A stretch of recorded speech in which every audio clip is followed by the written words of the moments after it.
Hello everyone, welcome back to Magnet Brains. My name is CS Payal Popli and इस particular video में हम पढ़ने वाले हैं क्लास 11 का एंटरप्रेन्योरशिप सब्जेक्ट का 5th चैप्टर जिसका नाम है कॉन्सेप्ट ऑफ मार्केट। और जो टॉपिक आज हम कवर करने वाले हैं इस वीडियो में वो रहेगा analysing the market environment. But let me tell you people that इससे पहले इस चैप्टर की 6-7 वीडियोस ऑलरेडी बन चुकी हैं। जिन भी स्टूडेंट्स ने वो वीडियोस नहीं देखी हैं प्लीज़ पहले जाके वो देख लीजिए, क्योंकि मैंने आपको बताया है कि ये चैप्टर आपका बहुत ज़्यादा इम्पॉर्टेंट चैप्टर है। रीज़न बीइंग 12th क्लास में बिजनेस स्टडीज़ में आपकी सेकंड बुक रहेगी मार्केटिंग मैनेजमेंट, एक चैप्टर रहेगा उसमें पूरी वही कॉन्सेप्ट्स दी हुई हैं जो इस पर्टिकुलर चैप्टर में दी हुई हैं। तो अगर आप तसल्ली से बैठ के अभी इन्हें पढ़ लोगे ना तो 12th क्लास में आपको काफ़ी मदद मिल जाएगी। और वो चैप्टर बहुत लेंदी है, मतलब बच्चों के ना पसीने छूट जाते हैं उस चैप्टर में। इसलिए अगर आधा यहाँ पे पढ़ने का मौका मिल रहा है, आधा वहाँ पढ़ोगे तो कितना सुकून वाला चीज़ हो जाएगा तुम्हारे लिए, राइट। एंड इससे पहले 4 चैप्टर्स के तो वीडियोस बने हुए हैं इंक्लूडिंग द एक्सरसाइजेस जो आपकी बुक के एंड में दी हुई हैं। तो जिस भी बच्चे ने कोई भी चैप्टर स्किप किया है प्लेलिस्ट का लिंक डिस्क्रिप्शन बॉक्स में लिखा हुआ है, फट से जाके देख लो, ठीक है। चलो, analysing the market environment. Environment क्या होता है? एनवायरनमेंट का मतलब होता है आपकी सराउंडिंग वाली चीज़, राइट। आपकी सराउंडिंग वाली चीज़, ठीक है, जिसमें आप लोकेटेड हो। अब ये उसे एनालाइज करने के बारे में बात कर रहे हैं। पहले तो हम एक एग्जाम्पल लेते हैं, ठीक है। हम एक बढ़िया सा एग्जाम्पल लेते हैं। ऐसे इमेजिन करो, इमेजिन क्या करना है, आपने गूगल के बारे में तो सुना ही होगा। अरे दिन रात इस्तेमाल करते हैं मैम, क्या बात कर रहे हो, सुना ही है ऑब्वियसली। आपने याहू के बारे में भी सुना होगा, पहले बहुत इस्तेमाल होते थे, अब तो जीमेल ने बहुत ज़्यादा हद तक इसको रिप्लेस कर दिया, बट स्टिल सुना तो होगा, ठीक है। और आपकी बुक जितनी पुरानी है ना, मतलब वो आई गेस 2012 का एडिशन है, तो ऐसे में उनके लिए तो याहू बहुत ही नई चीज़ थी, ठीक है। आज की डेट में याहू की उतनी वैल्यू नहीं रही, बट गूगल की तो है। गूगल और याहू स्क्रैच से स्टार्ट हुए और देखते ही देखते अपने सक्सेस की जेनिथ तक पहुंच गए, मतलब टॉप मोस्ट लेवल तक पहुंच गए। मानते हैं? गूगल आज की डेट में एक ऐसा नाम है, आई डोंट थिंक सो किसी को भी नहीं पता होगा, किसी ने भी नहीं सुना होगा। सब लोगों को पता है व्हाट गूगल इज, राइट। सब इस्तेमाल भी करते हैं, मतलब बच्चे बच्चे से पूछ लो, गूगल वो भी बता देगा। मेरा 4-4.5 साल का भांजा है, वो भी, उसको भी पता है गूगल को ऑपरेट करना, वो जानता है। वो ऑडियो से ऑपरेट करता है, Google play this, Google play that, ऐसे करके वो करता है। तो मतलब इतने छोटे से बच्चे से लेके बुजुर्ग इंसान तक everybody knows about Google, right. तो इन्होंने ऊंचाइयां छुई हैं स्क्रैच से स्टार्ट करके। बट वहीं पे अगर हम कुछ ऐसे ऑर्गेनाइजेशंस के बारे में बात करें जैसे कि अमेरिकन एयरलाइंस, एवॉन, ये लोग शुरू तो हुई, चढ़ी भी थोड़ी बहुत, पर उसके बाद गिर गई। तो यहां से हमने जो चीज एनालाइज की, दोबारा से एक बार ये वाला, अमेरिकन एयरलाइंस और एवॉन चढ़ी तो सही थोड़ी बहुत अपने अपने समय में, लेकिन उसके बाद गिर गई। तो यहाँ से इन दोनों एग्जाम्पल से हमने एक चीज़ एनालाइज की कि कुछ फर्म्स जो शुरू करती हैं अपनी जर्नी उसे आराम से अचीव कर लेती हैं और एक ज़ेनिथ तक पहुँच जाती हैं, सक्सेस अचीव कर लेती हैं, मेहनत अचीव कर लेती हैं, डेवलप हो जाती हैं। लेकिन वहीं पे कुछ फर्म शुरू तो होती हैं बहुत गाजे बाजे के साथ, लेकिन फिर डूब जाती हैं। ऐसा क्यों होता है? क्यों सारे लोग सेम वे में प्रोग्रेस नहीं करते? जैसे हम देखते हैं पढ़ाई तो सब बच्चे करते हैं, लेकिन कुछ बच्चे टॉप कर लेते हैं और कुछ बच्चे फेल हो जाते हैं। व्हाई? मैं उन बच्चों के बारे में बात नहीं कर रही जो पढ़ते ही नहीं है। आई एम टॉकिंग अबाउट दो स्टूडेंट जो पढ़ते भी है बट फिर भी फेल हो जाते हैं। I have seen many students, और मुझे ना उनकी तकलीफ बहुत अच्छे से महसूस होती है कि जब आपने पढ़ाई की और उसके बाद आप फेल हो जाओ। वैसे तो मेरे मैक्सिमम ऐसे दोस्त थे जो पढ़ते ही नहीं थे और उसकी वजह से वो फेल हो जाते थे, तो मेरे को उनके लिए कभी कुछ फील नहीं होता था कि भाई ठीक है तुमने तो करा ही नहीं है कुछ, ठीक है। But there were people in my class who used to study और अच्छे से पढ़ते थे। लाइक कभी कभी तो मेरी नोटबुक्स ही लेके जाया करते थे कि पायल प्लीज़ अपनी नोटबुक दे दो, कॉपी करना है, ये करना है, वो करना है। अच्छे से तसल्ली से पूरा टाइम, ब्रेक में भी आई यूज टू सी देम, वो पढ़ रहे होते थे। मैं नाम नहीं मेंशन करना चाहती, अभी परसों नरसों ही मुझे यहाँ पे मैग्नेट ब्रेन्स के ऑफिस के नीचे मिला था मेरा एक ऐसा क्लासमेट जो मुझसे नोटबुक लेके जाया करता था, पढ़ता था, ब्रेक टाइम में भी पढ़ता रहता था। मतलब हम लोग उसको देख के ही हो जाते थे ये क्या है, ये क्या ही सीन है इसका, मतलब सारा टाइम ये पढ़ता रहता है एंड ऑल। बट फिर भी उसके अच्छे मार्क्स नहीं आते थे, समटाइम्स वो फेल हो जाता था। ऐसा क्यों होता है?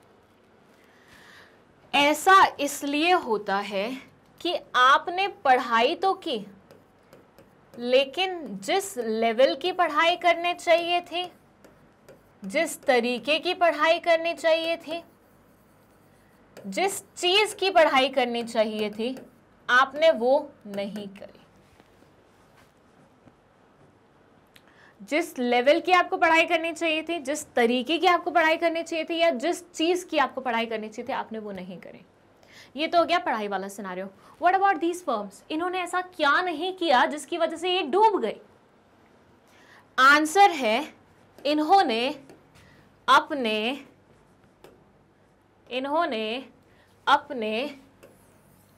एनवायरनमेंट को स्कैन नहीं किया। इन्होंने नहीं समझा कि क्या चीजें इनके लिए अच्छी आ रही हैं, क्या चीजें इनके लिए बुरी आ रही हैं। इन्होंने ये स्कैन ही नहीं किया। ये what do you think, American airlines, Avon, सारे ए वाले ही बर्बाद है, सोच के रखो। जनरलाइज नहीं कर रही हूँ, सॉरी किसी को ऑफेंडेड फील हुआ तो। एनीवेज, इन्होंने क्या नहीं किया? इन्होंने अपने एनवायरनमेंट को स्कैन नहीं किया, इन्होंने अपने एनवायरनमेंट को एनालाइज नहीं किया, इन्होंने ये नहीं देखा इनके लिए क्या अपॉर्चुनिटीज और थ्रेट्स आ रही हैं। तो ऑब्वियसली जो भी अपॉर्चुनिटी आई होगी उसका फायदा ये ले ही नहीं पाए होंगे, जो थ्रेट इनके सामने आई होगी उसको ये फेस ही नहीं कर पाए होंगे। समझ रहे हैं ना? अगर मुझे पता ही नहीं है मेरे आसपास क्या चल रहा है, तो मेरे लिए जो फायदे आने वाले हैं वो मैं एक्सट्रैक्ट ही नहीं कर पाऊंगी, एक्सप्लॉइट ही नहीं कर पाऊंगी, और जो मेरे लिए नुकसान वाली चीजें आने वाली हैं, मैं उनके लिए प्रिपेयर ही नहीं हो पाऊंगी। मान लीजिए कोविड के टाइम पे इनिशियल मंथ्स में व्हेन आई वाज वर्किंग, तो पता चल गया था that there is something called Covid which is coming. आ सकता है किसी भी टाइम पे जोरों शोरों के साथ, और आपको अपने घरों में बैठना पड़ सकता है। बट मैं न्यूज़ ही नहीं देखती थी, मेरी आदत ही नहीं थी न्यूज़ देखने की। मैंने कभी सोचा ही नहीं कि ऐसा कुछ होगा। कोई कोविड की बात भी करते थे, मैं बोलती थी चलो छोड़ो यार, कुछ और बात करते हैं। ऐसा मेरा एटीट्यूड होता था। अब मुझे कोविड के बारे में पता चलेगा? नहीं पता चलेगा। अब कोविड में उसके बाद मुझे इमीडिएटली घर में बैठना पड़ा। मैंने अपनी कोई सेविंग्स नहीं रखी थी, मैंने सब उड़ा दिया था। मैंने मिंत्रा पे शॉपिंग कर ली थी, मिंत्रा से पार्सल भी नहीं आ पाए थे, कोविड हो गया और उन्होंने रिफंड भी नहीं दिया। तो ऐसे सिनेरियो में मेरे पास पैसे ही नहीं बचे। क्यों नहीं बचे? क्योंकि मैंने कोविड के बारे में जाना ही नहीं। मेरे आसपास जो चीजें हो रही थी मैंने उसके बारे में जाना ही नहीं। तो ऐसे सिनेरियो में ऑब्वियसली मेरे लिए सारी चीजें शॉक की तरह आएंगी। मेरे पास पैसे नहीं है, मैंने खाने का कुछ स्टॉक नहीं करके रखा हुआ, मेरे को पता नहीं है कोविड से कैसे डील करना है, मुझे ये नहीं पता कौन सी मेडिसिन चाहिए रहेंगी, कौन सी नहीं चाहिए रहेंगी, कौन सी मेडिसिन मेरे पास थी नहीं थी, मैंने उसकी भी खोज खबर नहीं ली। तो अल्टीमेटली इसका रिजल्ट क्या होगा? आई हैव टू सफर ना। ये बोलते हैं, जब भी आप अपने लिए ऑर्गेनाइजेशन एस्टेब्लिश करो, जब भी आप अपने लिए एक एंटरप्राइज खोलो, हमेशा इंश्योर करो कि आपके आसपास जो चीजें चल रही है ना, उस पे आपकी नजर है, आपको पता है क्या हो रहा है। जैसे जीएसटी आने वाला था, बहुत शोर मचा था, बहुत शिकार मचा था, मतलब लोगों ने इतने प्रोटेस्ट किए थे, नहीं लाना है जीएसटी, नहीं लाना है, ये नहीं करना, वो नहीं करना, लेकिन आपने वो सारी चीजें अवॉइड करी। जीएसटी आ गया, लागू हो गया, आपके ऊपर इम्प्लीमेंट हो गया। अब आपको जबरदस्ती इतने सारे फॉर्म्स भरने पड़ रहे हैं, इतनी सारी ऑब्लिगेशंस फुलफिल करनी पड़ रही हैं। अगर पहले से आपको पता होता कि ऐसी प्रोटेस्ट चल रही है, तो आपने अपने लिए थोड़ा सा कुछ ना कुछ प्रिकॉशनरी वे में कुछ रखा होता ना कुछ तो सोच के रखते आप कि मुझे इन सारी आइटम्स में और इन्वेस्ट करना है, मुझे इन सारी चीज़ों में ऐसा करना है, वैसा करना है, कुछ तो प्लानिंग करके रखते हैं। बट क्योंकि आपने इग्नोर की चीज़ों को, इसलिए मैं सारे बच्चों को बोलती हूँ, भाई न्यूज़पेपर पढ़ो, न्यूज़पेपर नहीं पढ़ रहे हो तो न्यूज़ देख लो। अभी तो वैसे मेरे को बोलने का कोई अधिकार नहीं बनता, क्योंकि पिछले कुछ महीने से मैं ही ट्रैक नहीं रख पा रही हूँ, ज़्यादातर न्यूज़ पे बहुत कम ही देख पाती हूँ।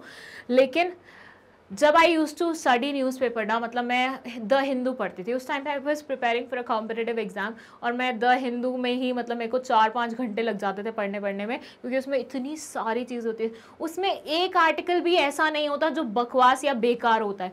सारे आर्टिकल्स, चाहे वो इतने स्पेस पे दिए हुए हैं, चाहे वो इतने स्पेस पे हुए हैं, सब इंपॉर्टेंट होते हैं। तो आई यूज टू स्टडी दैट, और फिर मुझे ऐसा लगता था वाओ यार, मतलब देश दुनिया में कितनी सारी चीज़ें चल रही हैं और हमें पता ही नहीं है। तो अगर हिंदू नहीं पढ़ पा रहे हो लेकिन तो कोई ना कोई तो न्यूज़पेपर पढ़ो ही, बेसिक न्यूज़पेपर पढ़ो। ये हीरो हीरोइनों की लाइफ में क्या चल रहा है वो सब पढ़ने की जरूरत नहीं है। आई am not talking about those newspaper जो ये कवर करते हैं कि आलिया भट्ट की शादी हुई है, ये हुआ है, वो हुआ है, ये सब नहीं पढ़ना है। हमें काम की चीज़ें पढ़नी है। वर्ल्ड में क्या चल रहा है, वर्ल्ड का इंडिया के साथ क्या रिलेशनशिप है, चाइना आजकल क्या कर रहा है, श्रीलंका की क्या हालत हुई पड़ी है, पाकिस्तान में क्या चल रहा है, ये सारी चीज़ें। और फॉर दैट मैटर आजकल तो इंस्टाग्राम पे there are like so many influencers, so many content creators जो कि यही काम कर रहे हैं। मतलब वो आपको यही वीडियोस बना के देते हैं। Like there is this nutshell करके एक पेज है, उसे फॉलो करना। वो इतने ज़बरदस्त वो लाता है, क्लिप्स लाता है, ज़बरदस्त रील्स लाता है, इतने इन्फॉर्मेटिव रील्स होते हैं। मैं कुछ और भी रेकमेंड कर दूंगी, just let me know in the comment section आपको चाहिए क्या। तो मैं आपको 4-5 इंस्टाग्राम के ऐसे पेजेस बता दूंगी जो आपके लिए बहुत लाइक इन्फॉर्मेटिव होंगे और आपको बहुत सारी इन्फॉर्मेशन देंगे। या आपके पास कोई रिकमेंडेशन है लाइक जिस पे आपको लगता है कि हाँ इस पे बहुत क्लासी वाले आर्टिकल्स आते हैं, वो मुझे बताना कमेंट सेक्शन में, ठीक है।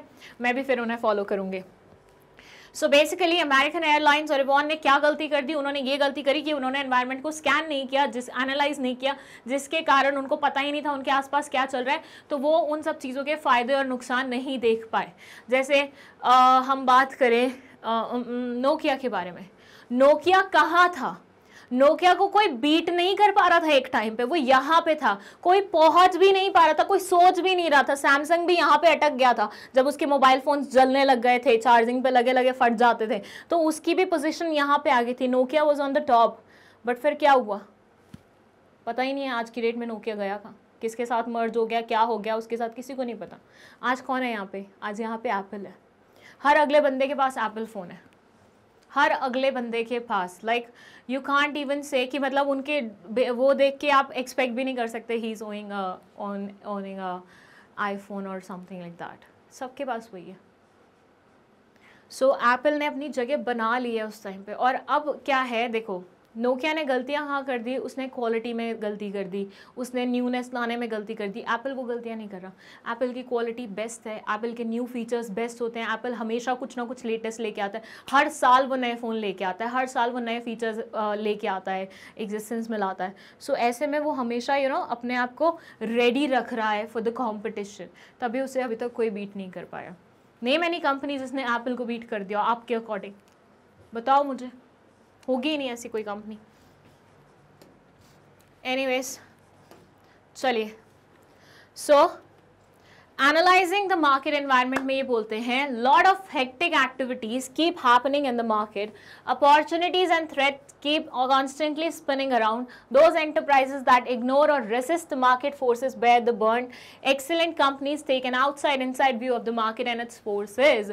ये बोल रहे हैं कि अपॉर्चुनिटीज और थ्रेट्स आपकी कंपनी के चक्कर लगाती रहती हैं, और अगर आप उन पे नजर नहीं रखते हैं तो वो भग जाती हैं, अपॉर्चुनिटीज भग जाती हैं, थ्रेट्स एकदम से आपके ऊपर अटैक करती हैं। तो आपको मतलब जो लोग इन जो एंटरप्राइजेस इन सब चीज़ों को इग्नोर करते हैं, रेसिस्ट करते हैं, उनको ऑब्वियसली वक्त की मार सहनी पड़ती है, ठीक है। Excellent companies take an inside view of the market and its forces. जो एक्सेलेंट कंपनीज होती है ना, वो अपने ऑर्गेनाइजेशन के अंदर क्या चल रहा है और ऑर्गेनाइजेशन के बाहर क्या चल रहा है, दोनों पे ही कड़ी नजर रखती हैं। ध्यान दीजिएगा, व्हेन आई एम सेइंग कि एनवायरनमेंट पे नजर रखना है, इसका ये बिल्कुल भी मतलब नहीं है कि तुम्हारे ऑर्गेनाइजेशन के अंदर क्या चल रहा है तुम्हें उसके बारे में ही नहीं पता। तुम्हारे ऑर्गेनाइजेशन में झगड़ा चल रहा है, दो डिपार्टमेंट्स लड़े जा रहे हैं, एक दूसरे को मार रहे हैं, पीट रहे हैं, ये कर रहे हैं, वो कर रहे हैं, तुम्हें पता ही नहीं है क्योंकि तुम बाहर की स्कैनिंग कर रहे हो। ये भी इडियोटिकनेस हो जाएगी। तुम्हें ये भी नहीं करना है, तुम्हें दोनों चीजों पे नजर रखनी है, अंदर बाहर। बीइंग अ बॉस, तुम्हारा और तो कोई काम है नहीं, तुम्हें सुपरविजन ही करना है, बाकी सारे तुमने काम डेलीगेट किए हुए हैं। तो तुम्हें अब यही देखना है कि भैया मेरी ऑर्गेनाइजेशन के अंदर और बाहर चीजें सही चल रही हैं कि नहीं चल रही हैं। दैट्स इट, ठीक है। Google and Yahoo just appeared and captured. Google और Yahoo just आए existence में और उन्होंने कैप्चर कर लिया market. Whereas solids like American Airlines and Avon are almost on the brink of winding up. Now what is this term winding up? ये क्या है? वाइंडिंग अप का क्या मतलब होता है? वाइंड अप करना मतलब खत्म करना, पैकअप करना, घर निकलना। तो ये दोनों कंपनीज वाइंडिंग अप के ब्रिंक मतलब उस पे है बिल्कुल, मतलब इनका खात्मा होने ही वाला है बिल्कुल, ऐसे मानिए। Why? Because something in the market was either in their favour or against them. Market comprise of innumerable components to be taken care of. Market में ना इतने सारे फैक्टर्स होते हैं, मतलब आपकी उनकी गिनती नहीं कर सकते, इतने सारे फैक्टर्स होते हैं और उन सबको आपको एक्नॉलेज करना होता है, उनकी टेक केयर करनी होती है, तभी आप आगे बढ़ पाएंगे। ठीक है, चलिए यहाँ पे है analyzing the market environment. Market environment को हमने दो पार्ट्स में बांटा हुआ है। वन इज माइक्रो और you can call it internal और you can either call it primary. कुछ भी नाम लिखा हो मतलब उनका यही है, तीन नाम है, माइक्रो, इंटरनल, प्राइमरी। और उसी का जस्ट उल्टा macro, external, secondary. Macro, external, secondary, micro, macro, internal, external, primary, secondary. तीनों नाम से सेम ही कॉन्सेप्ट आनी चाहिए आपके। ठीक है, ये वो फैक्टर्स हैं जो ऑर्गेनाइजेशन के विद इन लोकेटेड होते हैं लेकिन ऑर्गेनाइजेशन को इन्फ्लुएंस करते हैं, like producer, consumer, customer, consumer whatever, competitors, suppliers, marketing intermediaries. अच्छा एक सेकेंड, आप लोगों को ये पता है ना कस्टमर और कंज्यूमर में क्या डिफरेंस है? कस्टमर वो इंसान है जो चीज खरीदता है, कंज्यूमर वो इंसान है जो उसे कंज्यूम करता है। एक सिनेरियो में एक पर्सन कस्टमर भी हो सकता है, कंज्यूमर भी हो सकता है, लेकिन ऐसा भी हो सकता है कस्टमर अलग हो, कंज्यूमर अलग हो। फॉर से my brother brought something for me, he is the customer because he paid at that particular shop, but now I am consuming that particular thing, तो मैं कंज्यूमर बनूंगी, वो कस्टमर बनेगा। समझे? समझ गए ना? कस्टमर मतलब who is buying and consumer मतलब who is consuming. One can मतलब a person can be both consumer और कस्टमर बोथ। ठीक है, और इधर माइक्रो में ये सब आ जाएंगे। मैक्रो में आएगा demographic forces, economic factors, technological forces, political forces, natural factors, cultural forces. So ये सारे आपके मैक्रो लेवल के होंगे या फिर एक्सटर्नल लेवल के होंगे या सेकेंडरी लेवल के होंगे। ठीक है, चलिए अब हमारा क्या काम रहेगा? अब हमारा ये काम रहेगा कि हम सबसे पहले माइक्रो, इंटरनल, प्राइमरी एनवायरनमेंट को स्टडी करें, जिसमें सबसे पहले हम बात करेंगे प्रोड्यूसर के बारे में। बट बिफोर दैट माइक्रो को एक बार इन्होंने दो लाइंस में सम अप किया हुआ, वो देख लेते हैं।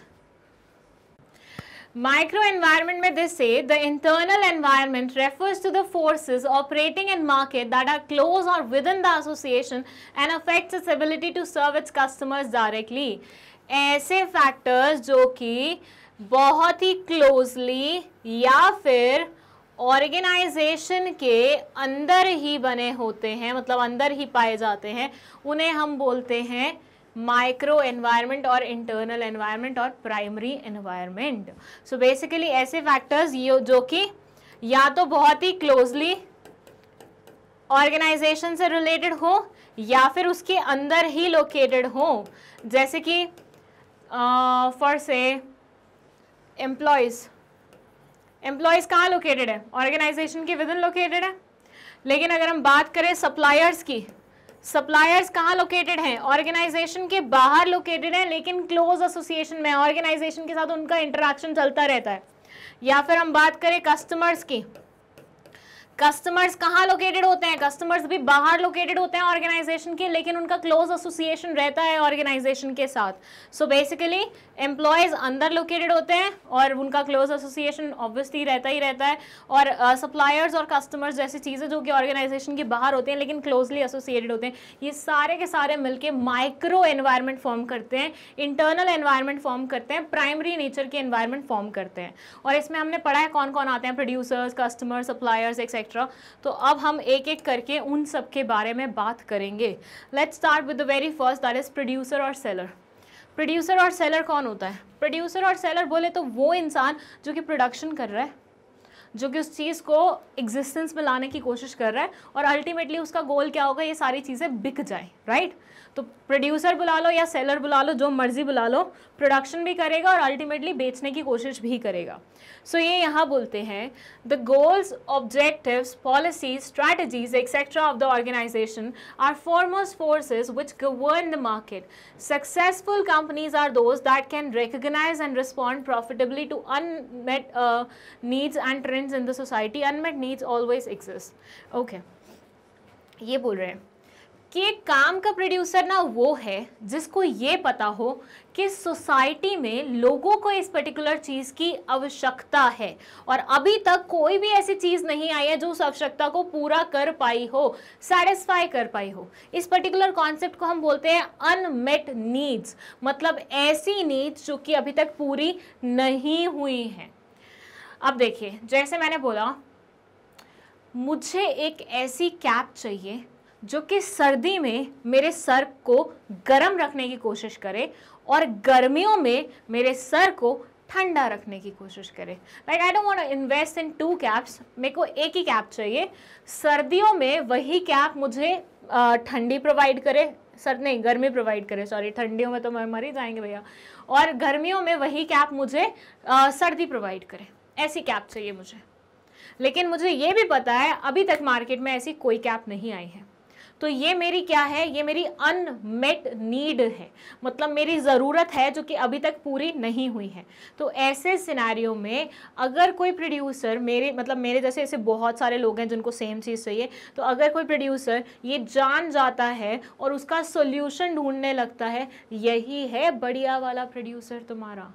यही चाहिए प्रोड्यूसर के नाम पे हमें, कि एक ऐसा इंसान जो लोगों के अनमेट नीड्स को समझे और पूरा करने की कोशिश करे।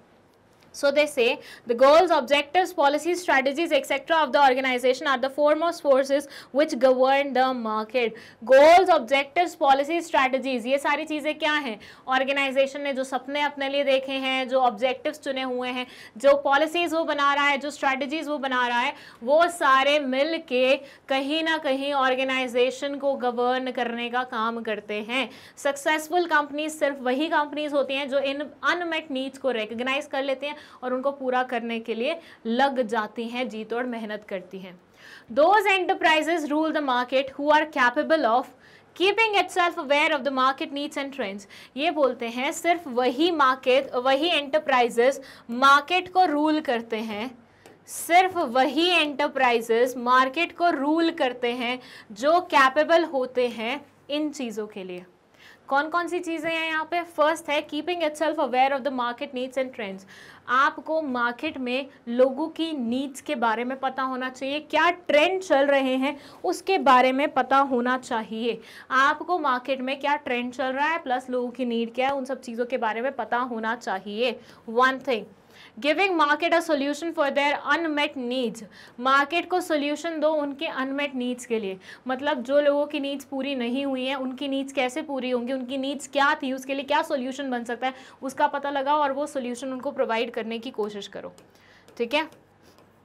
Identifying opportunities and threat in the environment. अपने एनवायरनमेंट में आपके लिए कौन कौन सी अपॉर्चुनिटीज़ आ रही हैं उन्हें एक्सप्लॉइट करो, और कौन कौन सी थ्रेट्स आ रही हैं उसके लिए अपने आप को रेडी करो। अगर ये तीनों चीज़ें आपने कर ली, आपकी ऑर्गेनाइजेशन को सक्सेसफुल होने से कोई भी नहीं रोक सकता है। आपकी ऑर्गेनाइजेशन को सक्सेसफुल होने से कोई भी नहीं रोक सकता है। चलिए, सो ये हो गया हमारा प्रोड्यूसर। इसमें एक और लाइन लिखी हुई है, catering to social responsibility. Now what is the social responsibility? देखिए, कोई भी इंसान, चलो वो समझाने से पहले मैं आपको एग्जाम्पल देती हूँ। आपने कभी नीता अंबानी के ऐसे कुछ वीडियोस देखे हैं जिसमें वो गरीब बच्चों को लैपटॉप्स दान दे रही होती हैं, ब्लाइंड स्टूडेंट्स को बुक्स दे रही होती हैं, वो ऑडियो बुक्स होती हैं जो वो दे रही होती हैं, या फिर आपने टाटा ग्रुप ऑफ इंडस्ट्रीज़ के जो मालिक हैं रतन टाटा सर, मतलब इन अ वे वही मालिक है ना, राइट? तो उनको कभी देखा है गरीब बच्चों की मदद करते हुए? अभी रिसेंटली उन्होंने एक गुड फेलोज करके एक नई स्कीम लाई है एक बच्चे के साथ मिलके, वो सब देखा है? वो सब क्या है, मतलब क्यों कर रहे हैं वो इतना? सोसाइटी के बारे में क्यों सोच रहे हैं? क्यों सोसाइटी में लोगों को कुछ कुछ पर्क्स वगैरह दे रहे हैं? रीज़न ये है कि भैया तुमने शुरुआत की कहाँ पे? इंडिया में। तुमने इंडिया के रिसोर्सेज को इस्तेमाल करके अपना एम्पायर बनाया, ठीक है? आगे जब वो बन गया तो तुमने और रिसोर्सेज इस्तेमाल करके उस एम्पायर को ऊपर लेके गए, ठीक है? तो अल्टीमेटली तुमने इंडियन सोसाइटी के रिसोर्सेज को इस्तेमाल किया, एक्सप्लॉइट किया और अपने लिए एक एस्टेब्लिश किया एंटरप्राइज। अब ऐसे सिनेरियो में क्या तुम्हारा फ़र्ज़ नहीं बनता इस सोसाइटी को कुछ रिटर्न में देने का? भैया अब तो हम किसी की बर्थडे पार्टी में गिफ्ट लेके जाते हैं तो वहां से आते वक्त रिटर्न गिफ्ट लेके आते हैं कि भाई मैंने तुम्हें गिफ्ट दिया है, मेरा भी रिटर्न गिफ्ट बनता है। बनता है कि नहीं बनता? मैं तुम्हें दे रहा हूं कुछ तो तुम भी तो मुझे दो, एक हाथ से दो एक हाथ से लो। तो सोसाइटी भी तो ये एक्सपेक्ट करेगी ना तुमसे कि भाई मैं तुम्हें इतना कुछ दे रही हूँ, मेरी वजह से तुम्हारा मतलब एंटरप्राइज इतना बड़ा हो पाया है, तो क्या तुम्हारा फर्ज नहीं बनता मुझे रिटर्न में कुछ देने का? तुम्हारी रिस्पॉन्सिबिलिटी नहीं बनती मुझे रिटर्न में कुछ देने की? तो society will also expect something from you. तो यही एक्सपेक्टेशन सोसाइटी की कि मुझे वापस दो कुछ, सोशल रिस्पॉन्सिबिलिटी कहलाई जाती है बिजनेसेस की। कि बिजनेस ने क्योंकि इसी सोसाइटी में जन्म लिया है, यहीं पे वो पनपे हैं, यहीं पे उन्होंने इतना बड़ा कारोबार वो किया है, तो ऐसे में कहीं ना कहीं वापस से उनका बनता है उस एंटरप्राइज से लेने का। तो वो सोसाइटी को किस तरह से कंट्रीब्यूट करेंगे? एनवायरनमेंट के थ्रू कर सकते हैं। एनवायरनमेंट को अच्छा बना दो, गरीब लोगों की मदद कर दो, पॉवर्टी इराडिकेशन में मदद कर दो, एजुकेशन फैलाओ, ये सारी चीज़ें करके सोसाइटी को आप अपलिफ्ट कर सकते हो। तो ये क्या कहलाई जाती हैं? सोशल रिस्पॉन्सिबिलिटी कहलाई जाती है। बिजनेस स्टडीज़ में there will be a individual chapter on this social responsibility, अच्छे से पढ़िएगा वो। If more is the number of producers harder and healthier would be the competition. अच्छा, ये क्यों लिखा है इन्होंने? मान लीजिए आपके मोहल्ले में सिर्फ एक ही मेडिकल शॉप वाला इंसान था, ठीक है, और दूर दूर तक, आपके कोसों दूर तक कोई मेडिकल शॉप वाला वो नहीं है। आपके मोहल्ले में देयर इज दिस इंडिविजुअल इंसान जो कि मेडिकल शॉप चला रहा है, और दूर दूर तक इसके अलावा और कोई नहीं है आपके एरिया में मेडिकल शॉप चलाने वाला। सो मतलब इस इंसान की क्या हुई? मोनोपोली हुई। अब आपका यहाँ पे आ गया है कोविड, आपको चाहिए सैनिटाइजर, मास्क, डोलो, पैरासीटामोल, ठीक है, और भी 2-4 आइटम्स तुम्हें चाहिए, ठीक है, तुम्हें सारी चीज़ें चाहिए थी। अब तुम गए इसके पास लेने के लिए, MRP लिखी हुई है 10 रुपये मास्क के ऊपर, लेकिन ये बोल रहा है मैं 20 रुपये में बेचूंगा। देखा था ना हमने एक ज़माना। मतलब मेरे को ऐसा समझ में नहीं आता कि मुसीबत के टाइम पे व्हेन सोसाइटी में एक इंसान को दूसरे इंसान की मदद करनी चाहिए, कोविड में हमने जाना कि कितने दुष्ट लोग हैं इस सोसाइटी में, कितने दुष्ट लोग हैं। यू रिमेंबर एक न्यूज़ आई थी जहाँ पे एक नर्स ने अपने बॉयफ्रेंड के साथ मिलके बहुत सारे लोगों से, वो एक इंजेक्शन आया था, बहुत मेरे को उसका नाम याद नहीं है, बहुत ही टिपिकल नाम था उसका, वो इंजेक्शन अब मतलब मंगवा के लोगों से, मतलब पेशेंट्स की फैमिली से मंगवा के, और उन्होंने भी ब्लैक में ख़रीदा था तो उनको लैक्स में वो हुआ था। तो वो लेके वो क्या करती थी, उसमें इंजेक्शन को अपने बॉयफ्रेंड को दे देती थी और एक नॉर्मल इंजेक्शन में पानी डाल के वो पेशेंट्स को लगा रही थी। समझे क्या हुआ था? मतलब पेशेंट की फैमिली से वो इंजेक्शन मंगवा रही थी, ठीक है, उनसे लेके वो इंजेक्शन अपने बॉयफ्रेंड को दे रही थी, जो कि ब्लैक में लोगों को इंजेक्शन बेच रहा था, क्योंकि उस टाइम पे इंजेक्शन की बहुत कमी थी, लोग ब्लैक में भी खरीद रहे थे, 1-2 लाख रुपए में खरीद रहे थे, क्योंकि सबको चाहिए था उनके फैमिली मेम्बर्स बच जाए, ठीक है।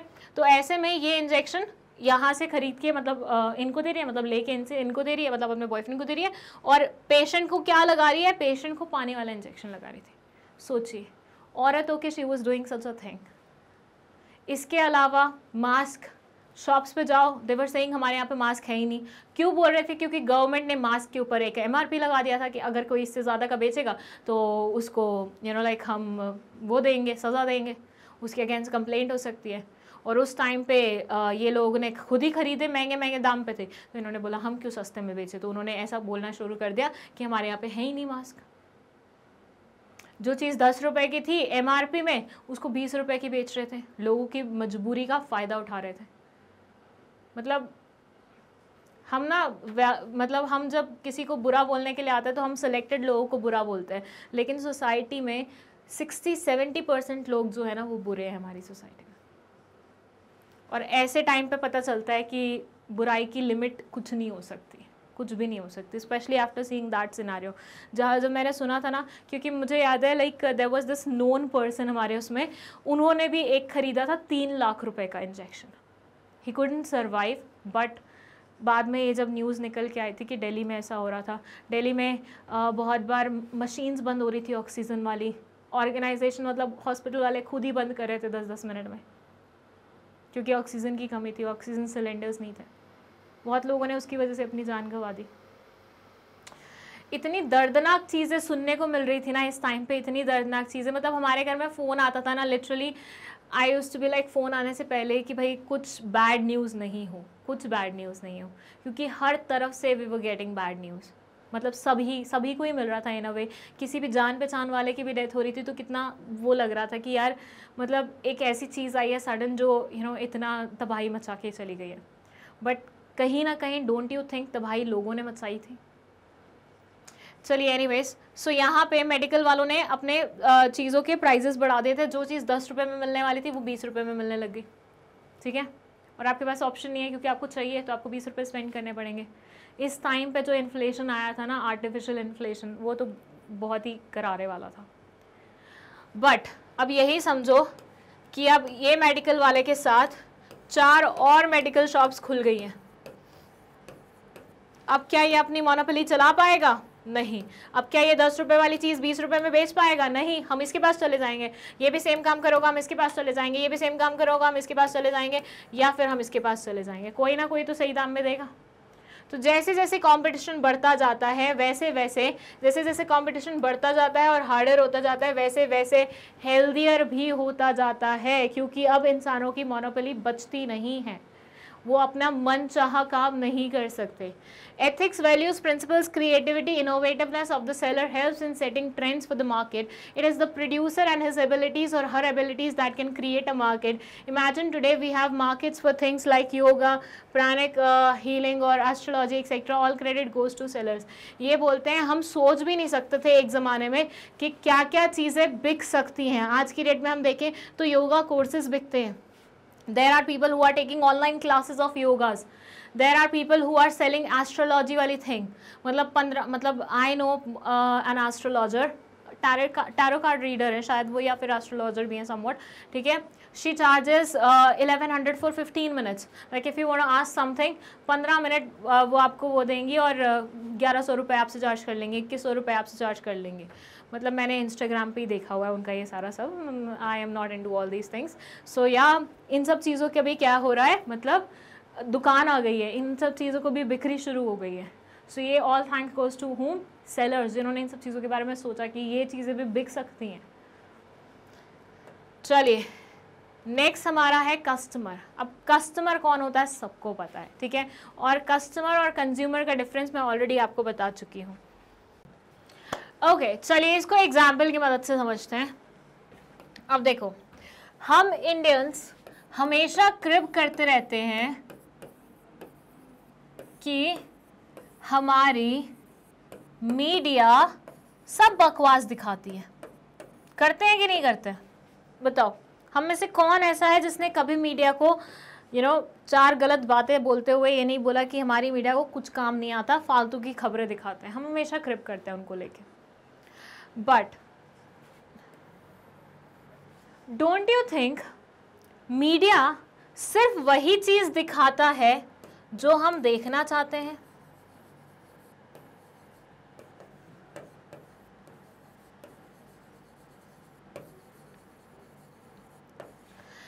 आलिया भट्ट ने अपनी प्रेगनेंसी में कौन सी ड्रेस पहनी?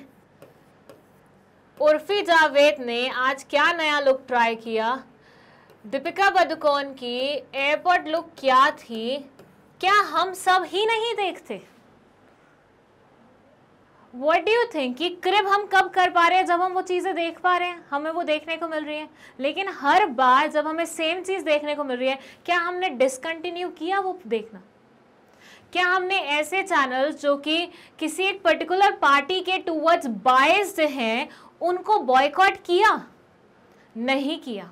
हम देखते हैं, हम क्रिप करते हैं, हम फिर से देखते हैं।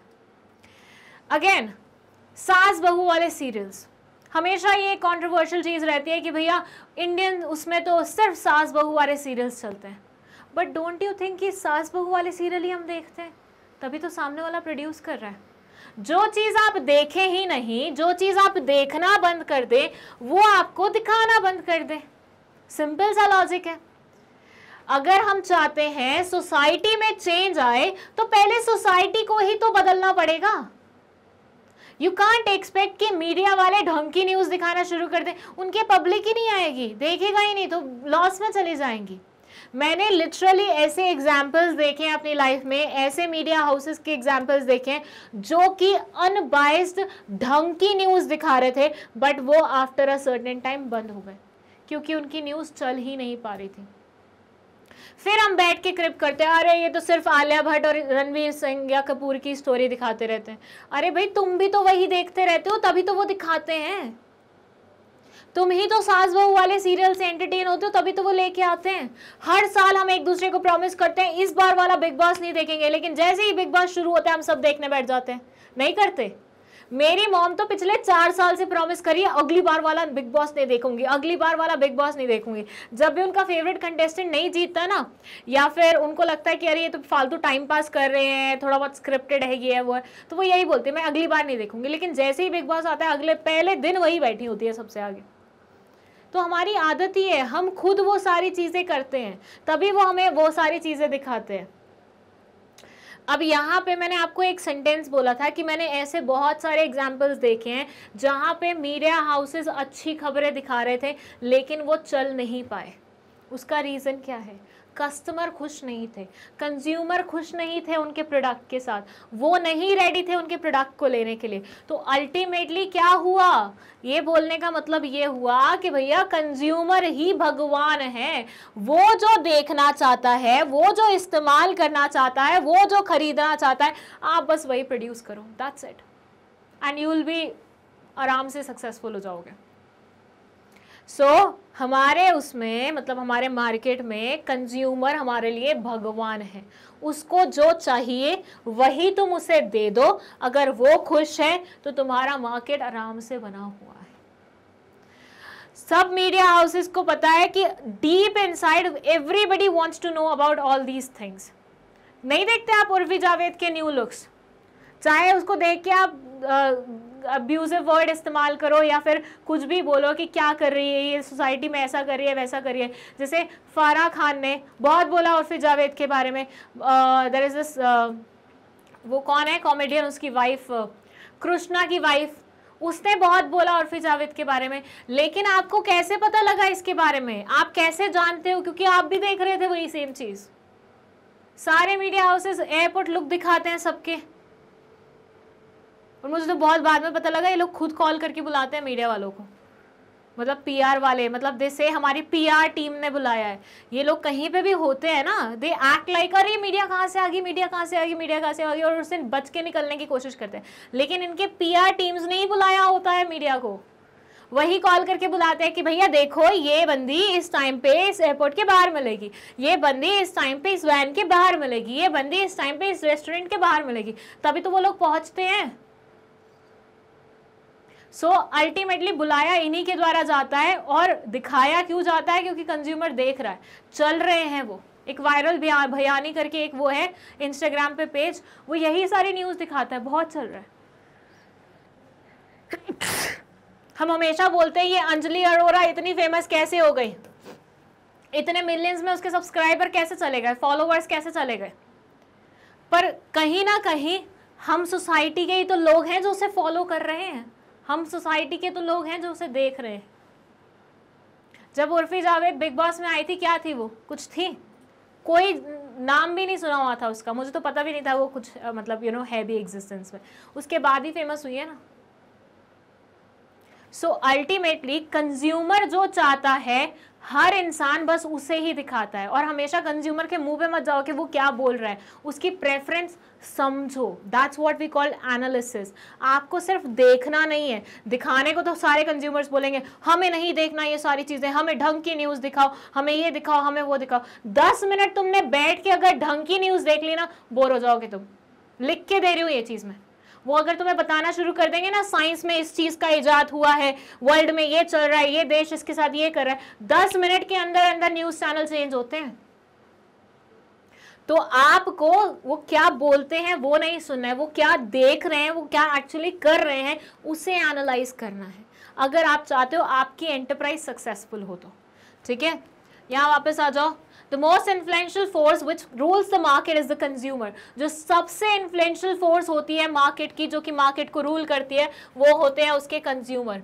Consumer satisfaction is the foundation stone of a successful business. अगर तुमने कंज्यूमर को सेटिस्फाई कर दिया, कोई फर्क नहीं पड़ता बाकी सब क्या बोल रहे हैं, कंज्यूमर सेटिस्फाइड है, तुम्हारा बिजनेस चल रहा है, बस लिखवा के ले लो। Business has to produce goods according to the needs of the customers, but knowing customer is never simple. Customer को जानना कभी भी सिंपल नहीं होता है। बिजनेस वाले यूजुअली वही प्रोड्यूस करते हैं जो कि कस्टमर्स की नीड होती है, लेकिन उन्हें जानना इज़ सिंपल नहीं होता है। मैंने जब आपको बोला कि बोलते कस्टमर कुछ और है कि हमें ये सब नहीं देखना है, लेकिन अल्टीमेटली देखते वही हैं, तो मतलब आप जानने के लिए आपको सिर्फ उनकी बातें नहीं सुननी है, वो क्या बोल रहे हैं सिर्फ वही नहीं सुनना, वो क्या देख रहे हैं, क्या पैटर्न अपना रहे हैं, वो देखना है। Enterprises have to take into consideration the following features to create, maintain and retain this force. Enterprises को कुछ चीज़ों को कुछ features को उसमें लेना पड़ता है consideration में, ताकि वो इन forces को अच्छे से extract कर सके, इस्तेमाल कर सके, like tradition, customs, beliefs, values of the society and customers. आपको traditions देखने होंगे customers के, उनके customs देखने होंगे, beliefs देखने होंगे, values देखने होंगे उस society की, lifestyle, standard of living, consuming habits, लोग क्या कंज्यूम कर रहे हैं, क्या स्टैंडर्ड ऑफ लिविंग उनकी आजकल है, लाइफस्टाइल कैसी है उनकी, प्रोस्पेंसिटी और टू कंज्यूम एंड सेव, किस लेवल तक वो कंज्यूम करते हैं, किस लेवल तक वो सेव करते हैं, एजुकेशन लेवल क्या है, थिंकिंग बिहेवियर क्या है, इनकम लेवल क्या है, डेमोग्राफिक कैरेक्टरिस्टिक्स क्या है, ये सारी चीज़ें आपको एनालाइज करनी पड़ती हैं। उसके बाद जाके आप कोई प्रोडक्ट बनाते हैं जिससे कस्टमर सेटिस्फाई हो पाता है, और कस्टमर की satisfaction is a must thing in any business. Consumer demand is the most important element as it directly affects enterprise profitability, reputation and goodwill expansion plans. Consumer की जो डिमांड है ना, वो सबसे important element है, क्योंकि अगर consumer ज़्यादा चीज़ें डिमांड करेगा तो आपका प्रॉफिट बढ़ेगा। अब भाई पहले कंज्यूमर 2 आइटम्स खरीद रहा था, अब कंज्यूमर 4 आइटम्स खरीद रहा है, तो प्रॉफिट किसका बढ़ रहा है, आपका बढ़ रहा है, ठीक है। उसके बाद गुडविल और रेपुटेशन, आपका प्रोडक्ट इस्तेमाल करके कंज्यूमर खुश हो रहा है तो वो 4 जगह आपकी तारीफ ही करेगा ना। जैसे मेरी कज़न अगर कोई भी मेकअप का प्रोडक्ट इस्तेमाल करती है and she is quite satisfied with the product, तो वो सबको बताती है फिर एक करके कि ये प्रोडक्ट बहुत अच्छा है, ये प्रोडक्ट बहुत अच्छा है, ये प्रोडक्ट बहुत अच्छा है। इन अ वे वो क्या कर रही है, आपकी मार्केटिंग कर रही है माउथ से, मतलब आपको ज़रूरत भी नहीं पड़ रही अलग से एडवर्टीजमेंट कराने की। द सेटिस्फाइड कंज्यूमर्स वो अपने आप आपके प्रोडक्ट की मार्केटिंग करना शुरू कर देते हैं, और यहाँ से आपकी गुडविल भी इम्प्रूव होती है। एक्सपेंशन प्लान्स, अब भाई आपका हर चीज़ बहुत अच्छा चलेगा तो एक्सपैंड तो आप कर ही लोगे आराम से, मतलब जिस लेवल पे उसके बियॉन्ड चले ही जाओगे, राइट। तो बेसिकली इन सब चीज़ों का ध्यान रखना पड़ता है आपको, ठीक है। और इसके साथ मुझे एक चीज़ याद आई कि अभी कल मैं कहीं पे जॉनसन्स एंड जॉनसन्स का स्टोरी पढ़ रही थी, तो आई रियलाइज़ कि वो बहुत अच्छी केस स्टडी बन सकती है हमारे एंटरप्रेन्योरशिप के लिए, बट मैं उसे ऐसे ही नहीं बनाऊंगी। आप पहले मुझे कमेंट सेक्शन में बताओ, डू यू पीपल वांट कि मैं जॉनसन्स और जॉनसन्स की स्टोरी लेके आऊँ पूरी, क्योंकि वो स्टार्टिंग से अभी तक ना उनके बहुत सारे चेंजेस आए हैं, बहुत सारी चीज़ें उनकी मतलब एंटरप्राइज में बदली हैं। तो इफ़ यू वांट कि मैं कवर करूँ उसे, तो मेरे को अलग से कॉमेंट सेक्शन में बताओ। अगर मेरे को लगा कि हाँ अच्छे खासे स्टूडेंट्स चाहते हैं मैं वो स्टोरी लेके आऊँ, तो मैं वो लेके आऊँगी, और वो स्टोरी ऐसी होगी कि जो आप बहुत सारे लेक्चर्स में इस्तेमाल कर सकते हैं, बहुत सारे टॉपिक्स में यूज़ कर सकते हैं, इवन बिजनेस स्टडीज़ में भी इस्तेमाल कर सकते हैं उस स्टोरी को। काफ़ी कुछ हुआ है उनकी लाइफ में, और अभी अभी बहुत कुछ और चल भी रहा है, ठीक है। बताना मुझे कमेंट सेक्शन में। नेक्स्ट है कॉम्पिटिटर्स। कॉम्पिटिटर्स, अब देखो, ऐसा मानिए कि मैंने एक रेस्टोरेंट खोला है, नहीं मैं क्यों खोलूं, मैं अपने आप को तो सिर्फ इंटेलिजेंट उसमें लेती हूँ ना। तो हम ऐसे मानते हैं कि अमे ने एक रेस्टोरेंट खोला है, ठीक है, और मुझे ऐसा लगता है ना किसी दिन अमे ना तसल्ली से मुझे पीटने वाला है कि तुमने मुझे इतना इनफेमस कर दिया है उल्टे सीधे एग्जाम्पल्स में लेके। सो अमे ने क्या खोला है, एक रेस्टोरेंट खोला है, ठीक है। अब इसने अपने यहाँ पे प्रॉपर मतलब जैसे जो जो डिशेस सोची थी मेन्यू में वो सारी रखनी शुरू कर दी हैं। हुआ क्या, मैंने अमे को देखा, मैंने बोला ओ अमे ने रेस्टोरेंट खोल लिया, ये तो बहुत वो बात है यार, मेरे को भी खोलना है, मैं भी खोलूँगी। मैं भी इसे दिखाऊंगी कि मैं इससे बेटर लाइक बिजनेस चला सकती हूँ। सो ये आपकी पायल मैम ने भी एक रेस्टोरेंट खोल लिया। अब आप मुझे बताओ पहले तो कौन से वाले उसमें जाओगे, इसके वाले रेस्टोरेंट में जाओगे या मेरे वाले में आओगे? मैं डिस्काउंट भी दूंगी। मैंने अपने रेस्टोरेंट में स्पेशल डिशेस रखवाई, ठीक है। हम टारगेट किसको कर रहे थे? हम स्टूडेंट्स को टारगेट कर रहे थे, क्योंकि हमने जहाँ पे अपने रेस्टोरेंट्स खोले थे वहाँ पे स्टूडेंट्स की ज़्यादा तादाद पाई जाती थी। तो मैंने जो अपने मेन्यू में प्राइजेस थे ना वो बिल्कुल ही छोटे मोटे रखे थे, क्योंकि मुझे पता था स्टूडेंट्स को अट्रैक्ट कर रहे हैं तो कम प्राइजेस रखो, ज़्यादा प्राइजेस मत रखो। आपने देखा होगा कि स्कूल्स या फिर कॉलेजेस के बाहर जो कैफ़ेज़ वगैरह होते हैं उनके प्राइजेस बहुत नॉमिनल होते हैं। क्यों? क्योंकि उनको पता होता है कि स्टूडेंट्स के पास ज़्यादा पैसे तो होते नहीं हैं, और अगर हमें मैक्सिमम टू मैक्सिमम स्टूडेंट्स को अट्रैक्ट करना है तो बहुत नॉमिनल प्राइजेस में हम उन्हें अट्रैक्ट कर सकते हैं। सो ऐसे मैंने क्या किया, ये स्कीम चलाई कि स्टूडेंट्स के लिए प्राइजेस क्या किए, बहुत ही नॉमिनल रखे। बट हमें के अंदर इतना दिमाग तो था नहीं कि वो ये सब कर पाए, तो वो अपने महंगे प्राइजेस चलाता रहा। मतलब एक एक डिश 350 की, 450 की, और स्टूडेंट्स वहाँ पे जाने से ही डरे, क्योंकि 450 में 10 स्टूडेंट्स मेरे यहाँ पे आराम से भरपेट खाना खा के चले जाते थे। तो ऐसे सिनेरियो में बेचारा ये सोचता ही रह गया कि मेरा रेस्टोरेंट बिल्कुल वाइंडिंग अप की स्टेज पे कैसे आ गया।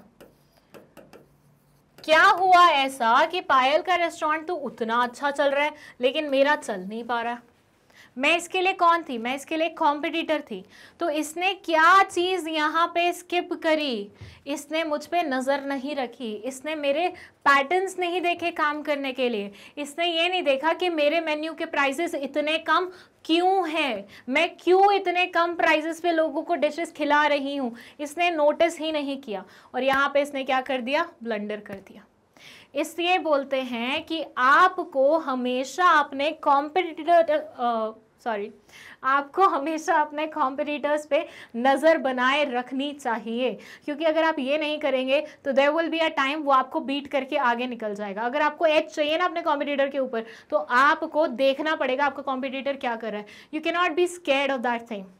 मैं आपको बताती हूँ, इनिशियली जब मैंने यूट्यूब चैनल स्टार्ट किया था there were few competitors of mine, तो मतलब जो सेम एरा में का मतलब सेम उसमें नीच में काम कर रहे थे, तो मैं ना उनके चैनल्स विजिट ही नहीं करती थी। मुझे ऐसा लगता था मैं उनके चैनल्स विजिट करूँगी मुझे एंजाइटी होने लग जाएगी कि ये भी कर रहे हैं, ये भी कर रहे हैं, ये भी हो रहा है, ये भी हो रहा है, तो मैं डर के मारे चैनल्स ही नहीं कभी विजिट करे।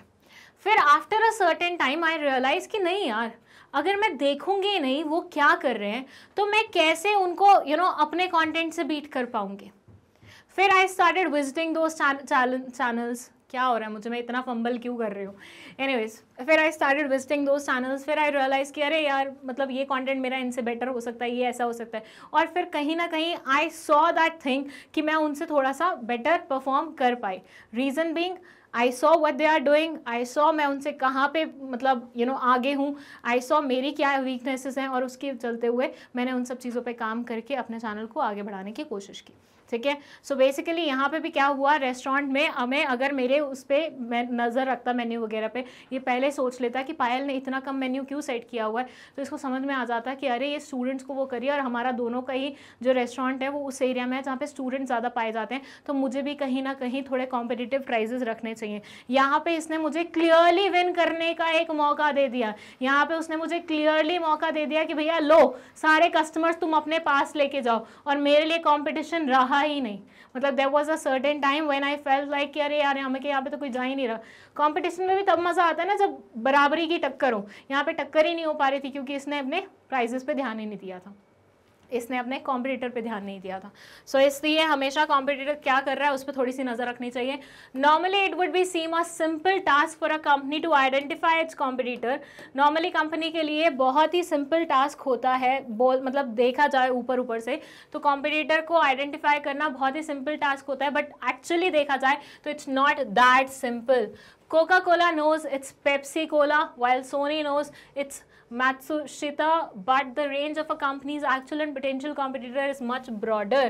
जो कंपनी की एक्चुअल रेंज होती है ना कॉम्पिटिटर्स की, वो बहुत ही ब्रॉड होती है। हम आज की डेट में देखें तो पहले हम कॉमर्स के जिन चैनल्स के साथ कम्पीट करते थे, आहिस्ता आहिस्ता हमने नोटिस किया, अरे ये चैनल भी आ रहे, ये चैनल भी है, ये चैनल भी है, ये चैनल भी है, ये चैनल भी है।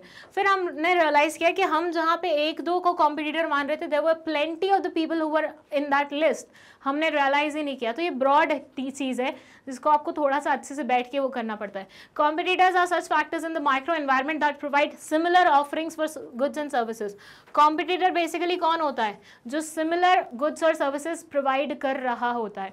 जैसे हम कॉमर्स के कॉम्पिटिटर किसको मानेंगे? सिर्फ उन्हीं चैनल्स को मानेंगे ना जो कॉमर्स की वीडियोज़ बना रहे हैं।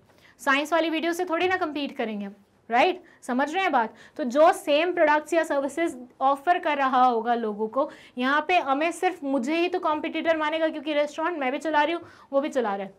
वो थोड़ी ना स्टेशनरी वालों से कम्पीट करेगा, या वो थोड़ी ना लाइक प्लेग्राउंड वालों से कम्पीट करेगा, नहीं, क्योंकि सेम सर्विसेज और जो गुड्स होंगे वो थोड़ी ना ऑफर कर रहे हैं वो लोग। To remain competitive, an enterprise must consider who their biggest competitor are.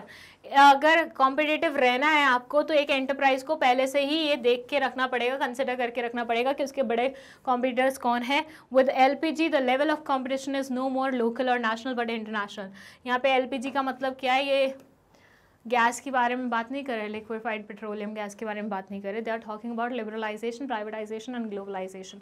1991 में इकोनॉमिक्स में आपने पढ़ा होगा, हमारे यहाँ पे रिफॉर्म्स आए थे जिसको हम LPG रिफॉर्म्स बोलते हैं, जिसमें हमने लिबरलाइजेशन मतलब थोड़ा फ्रीडम, प्राइवेटाइजेशन मतलब प्राइवेट बॉडीज़ को थोड़ा सा अहमियत देना, एंड ग्लोबलाइजेशन मतलब पूरे वर्ल्ड को एक विलेज बना देना, इंटीग्रेटेड विलेज बना देना और अपने दरवाजे दूसरों के लिए खोल देना। ये 3 इनिशिएटिव्स लाए थे, जिसके चलते हुए आज की डेट में हमारा कंपटीशन सिर्फ लोकल लोगों के साथ नहीं होता, हमारा कंपटीशन इंटरनेशनली भी होता है। बहुत सारे बाहर की कंपनीज हमारे यहाँ पे आ गई हैं, उन्होंने हमारे यहाँ पे अपने पैर जमा लिए हैं, ठीक है। सो यस, LPG के चलते हुए सिर्फ हमारा कंपटीशन लोकल नहीं बचा है, अब हमें इंटरनेशनल कंपनीज और इंटरनेशनल प्रोडक्ट्स के साथ भी compete करना पड़ता है। In the market a correct assessment needs to be regarding who are our competitors. ये एक चेकलिस्ट है जिसको आपको पूरा करना चाहिए। सबसे पहले तो ये नज़र देखो भर के कि तुम्हारे कॉम्पिटिटर्स कौन हैं। सबसे पहले तो आपको यही पता होना चाहिए हु माई कॉम्पिटिटर्स आर।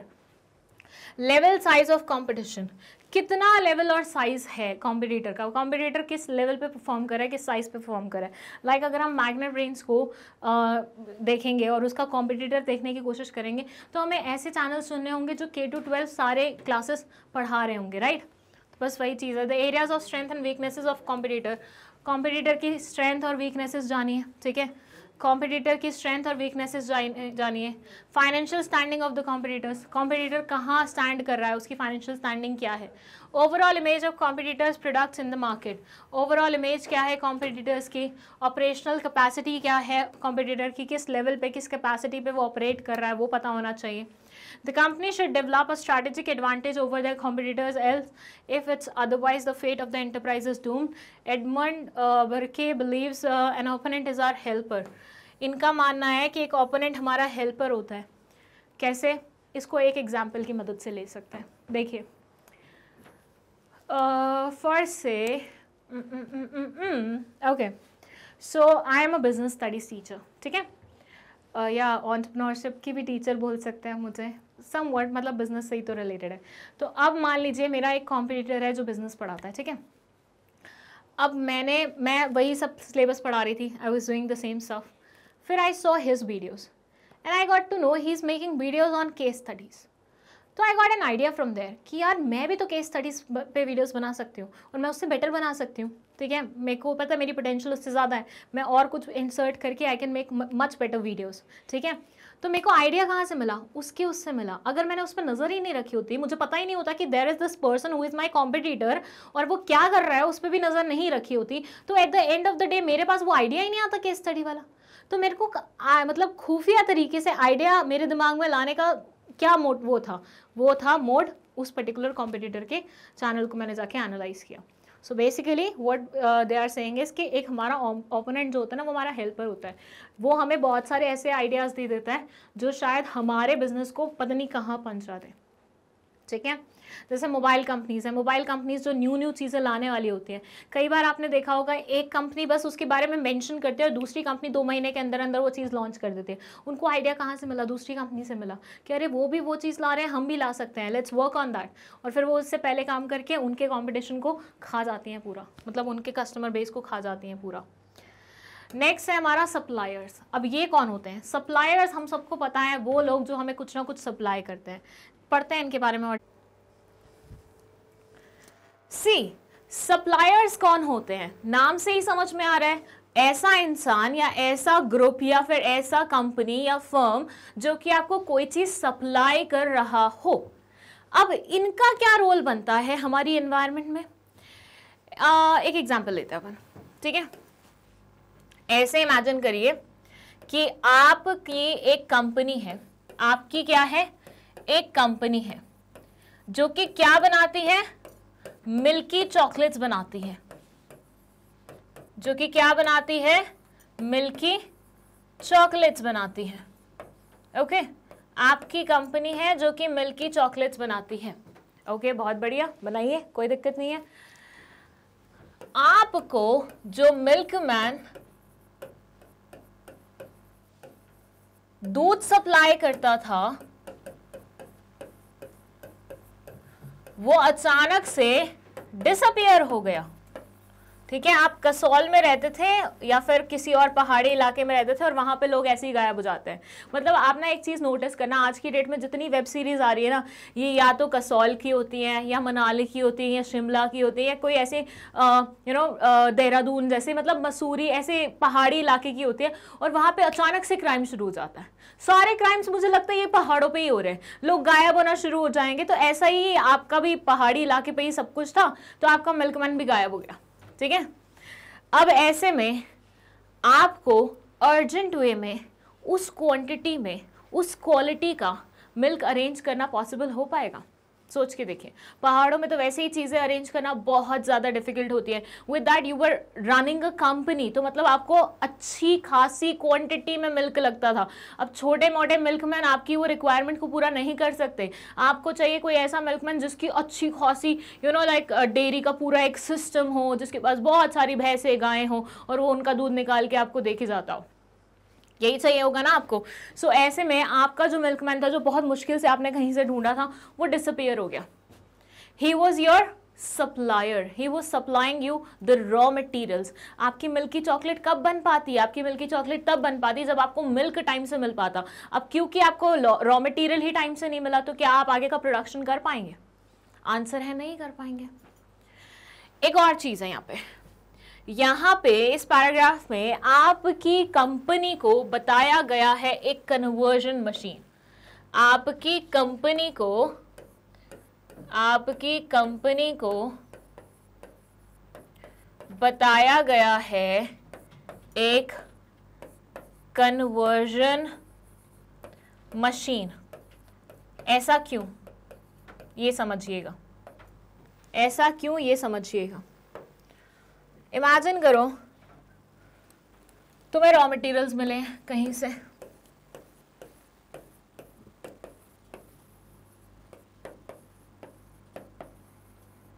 ठीक है, साथ में फंड्स मिले हैं,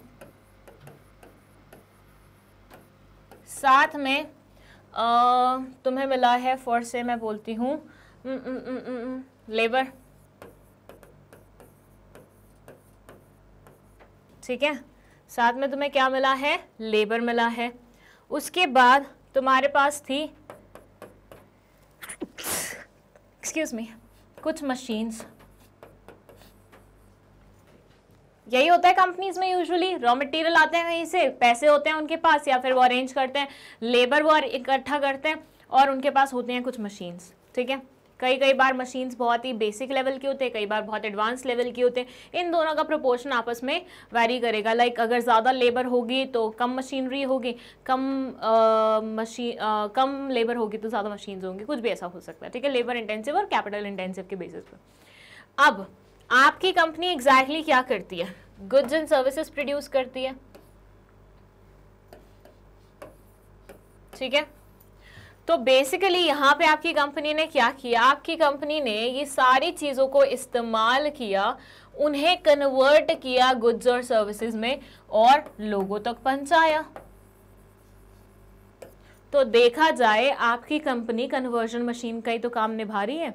कन्वर्जन मशीन क्या होती है, जो कि कुछ रॉ मटेरियल्स को इकट्ठा करके उनके ऊपर कुछ वैल्यू एडिशन करके प्रोसेसिंग करके उनकी कुछ गुड्स निकालती है आउटपुट में। ठीक है, यही होती है ना कन्वर्जन मशीन। मतलब तुमने पूरे रॉ मटेरियल्स का हुलिया बदल दिया, कन्वर्ट कर दिया उसे और किसी और चीज़ में ही पेश किया।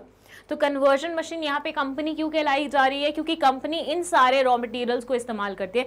Everything will be called as a raw material, क्योंकि सब चीज़ों को इंक्लूड करके, सब चीज़ों को मिला के आपने प्रोडक्शन किया है। तो यहाँ पे सिर्फ इसको रॉ मटेरियल नहीं बोला जाएगा, आपके लिए फंड्स भी रॉ मटेरियल होंगे, आपके लिए लेबर भी रॉ मटेरियल होगी, आपके लिए मशीन भी रॉ मटेरियल होगी। ठीक है, तो ये सारे रॉ मटेरियल्स को आपने अपने कंपनी के बिहाफ पे कन्वर्ट किया, किसमें, गुड्स और सर्विसेज में, और आगे वो पेश किए कस्टमर्स को। सो इसलिए कंपनी को क्या बुलाया गया है, कन्वर्जन मशीन बुलाया गया है। ठीक है, लॉजिक समझना तुम कन्वर्जन मशीन बुलाने के पीछे। ठीक है, सो यहाँ ये बोलते हैं suppliers are another key component in the core system of market. The company is essentially a resource conversion machine that converts material, machines, labor, funds into useful products. ये बोलते हैं कंपनी क्या है, एक रिसोर्स है, कन्वर्जन मशीन है जो कि मटीरियल, मशीन्स, लेबर, फंड्स को यूजफुल प्रोडक्ट्स में कन्वर्ट करती है। The necessary resources are obtained from suppliers. जितने भी necessary resources होते हैं वो supplier से लिए जाते हैं। How well the company buys depends on how well it grasps the working of various supply markets and how well it applies business principles in conducting its relation with suppliers. ये बोलते हैं कितने दाम पे तुम सप्लायर से चीज़ें ले पाते हो, कितने प्रॉपर नेगोशिएशन करके ले पाते हो, वो तो तुम्हारी स्किल्स पे डिपेंड करता है इन अ वे। मतलब वही चीज़ तुम्हें नॉर्मली बिना नेगोशिएशन के 10 रुपये में मिलेगी, लेकिन अगर तुम सप्लायर से अच्छा नेगोशिएट कर पाते हो, तुम्हारे अंदर वो नेगोशिएटिंग स्किल्स हैं, तो फिर ऐसे में हो सकता है तुम वही चीज़ 8 रुपये में ले लो, 2 रुपये का तुम्हें प्रॉफिट, मतलब वो हो जाएगा कि कम में पड़ी है वो पर्टिकुलर चीज़। फिर ये बोलते हैं लैक और non availability of suppliers can ruin the market for a product. अब भाई मान लीजिए आपका सप्लायर ही गायब हो गया है या उस पर्टिकुलर चीज़ के लिए सप्लायर्स ही नहीं है, तो मार्केट में आपकी पोजीशन रुइन हो सकती है, ख़राब हो सकती है बहुत आसानी से। बहुत ही बेसिक चीज़ है, तुम्हारी मोम को बनाना है खीर, ठीक है, तुम्हारी मोम को क्या बनाना है, खीर बनाना है। अब खीर बनाना उनको आता है, ठीक है, वो रॉ मटेरियल्स को कन्वर्ट करके खीर में मतलब वो रॉ मटेरियल्स पे काम करके उसे खीर में कन्वर्ट कर सकते हैं बहुत easily. That's your mum's job. तो वो कन्वर्जन मशीन हो गई यहाँ पे कि वो कर लेंगे। लेकिन अगर खीर बनाने के लिए चावल ही नहीं मिले तो क्या करोगे, खीर कहाँ से बनेगी। अब तुम बोल दोगे साबूदाने की खीर बना लो, नहीं भैया हमें चावल वाली ही खानी है, तो मेरे को तो चावल वाली ही पसंद है, मुझे और कोई पर्टिकुलर खीर पसंद ही नहीं, और मुझे मेरी मम्मी के हाथ की खीर पसंद है, बट अभी चावल ही नहीं मिल पा रहे, तो क्या करेंगे। तो इससे बोल रहे हैं सप्लायर्स का होना बहुत ज़्यादा अनिवार्य है, चावल वाले का होना बहुत ज़्यादा अनिवार्य है, तभी खीर बन पाएगी। चलिए नेक्स्ट है मार्केटिंग इंटरमीडियरीज, बेसिकली मिडलमैन्स। मतलब आपने वो डिस्ट्रीब्यूशन चैनल अभी नहीं पढ़ा होगा, मैं आपको पढ़ा देती हूँ, बहुत ही बेसिक नेचर की चीज़ है, ध्यान से समझना, ठीक है। अब देखिए किस चीज़ का एग्जाम्पल लूँ, फ्रूटी का एग्जाम्पल लेते हैं। हम लेते हैं फ्रूटी का एग्जाम्पल। जो बच्चे मुझसे बिजनेस स्टडीज़ पढ़ते हैं उन्हें पता है दैट पायल मैम बहुत बड़ी फूडी हैं, तो उन्हें सिर्फ खाने पीने के ही एग्जाम्पल्स अच्छे लगते हैं। सो मैं ले रही हूँ यहाँ पे फ्रूटी का एग्जाम्पल। अब आप मुझे बताओ, फॉर से फ्रूटी बनाने वाली कंपनी या फिर पर्सन है मिस्टर फ्रूटेला, ठीक है, ये इनका नाम है। फ्रूटी बनाने वाले अंकल जो हैं उनका नाम है फ्रूटेला। अब आप मुझे बताओ, आपको हर बार फ्रूटी, मतलब ये आप हैं, ठीक है, अगर आपको हर बार फ्रूटी पीनी होती है तो क्या फ्रूटेला अंकल खुद से आके तुम्हारे घर पे फ्रूटी डिलीवर करके जाते हैं क्या? सोच के बताओ। फ्रूटी का प्रोडक्शन करते हैं मिस्टर फ्रूटेला, ठीक है, वो उनके ऑनर है, मतलब वो उस कंपनी के ऑनर है जो फ्रूटी बनाती है। तो अब तुम्हें फ्रूटी पीनी है, तो मुझे ये बताइए कि क्या फ्रूटी डायरेक्टली तुम्हें मिस्टर फ्रूटेला सप्लाई करके जाते हैं क्या, कि घर पे तुमने फ़ोन लगाया, फ्रूटेला भाई साहब हमें 2 फ्रूटी चाहिए, और वो तुम्हारे घर आ रहे हैं कि हाँ ले लो 2 फ्रूटी ले लो, ऐसा होता है क्या? ऑब्वियसली इतने भी वेले नहीं है वो, उनकी पता नहीं फ्रूटी कहाँ कहाँ जाती होगी। तो फ्रूटी जब बनती है तो मिस्टर फ्रूटेला या फिर वो कंपनी वो चीज़ देती है मिस्टर होलसेलर को, ठीक है।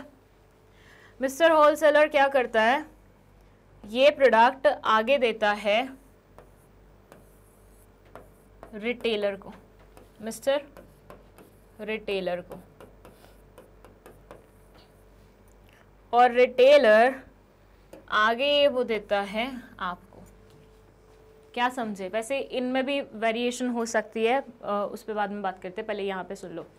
सो फ्रूटी की कंपनी क्या करेगी, वो कुछ लोगों को जिनको हम होलसेलर्स बोलते हैं उनको कांटेक्ट करेगी, ठीक है। उनको बोलेगी देखो हमने फ्रूटी प्रोड्यूस किया, हम चाहते हैं इंडिया के कोने कोने तक ये चीज़ जाए, क्योंकि फ्रूटी के लिए खुद से इंडिया के कोने कोने पे जाना पॉसिबल नहीं हो पाएगा, तो उसको बीच में कुछ ऐसे मिडलमैन्स चाहिए होंगे, उसे बीच में कुछ ऐसे मिडलमैन्स चाहिए होंगे जो कि उनकी प्रोडक्ट को कस्टमर्स तक ले जाने का काम करें, पूरे इंडिया में फैलाने का काम करें।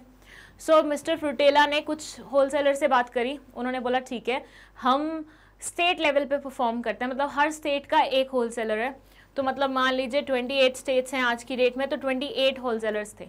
अब क्या 28 होलसेलर्स के लिए पूरे इंडिया को कैप्चर करना ईजी होगा क्या? फिर अगेन आंसर आता है नहीं होगा। तो उन्होंने अपने आगे रखे हुए हैं कुछ रिटेलर्स, मतलब हर शॉप, मतलब हर एरिया की जो शॉप्स होती हैं उनके जो दुकानदार वगैरह होते हैं वो रिटेलर्स कहलाए जाते हैं। तो होलसेलर्स आगे बेचते हैं रिटेलर्स को, और रिटेलर्स से आप जाके परचेज करते हैं।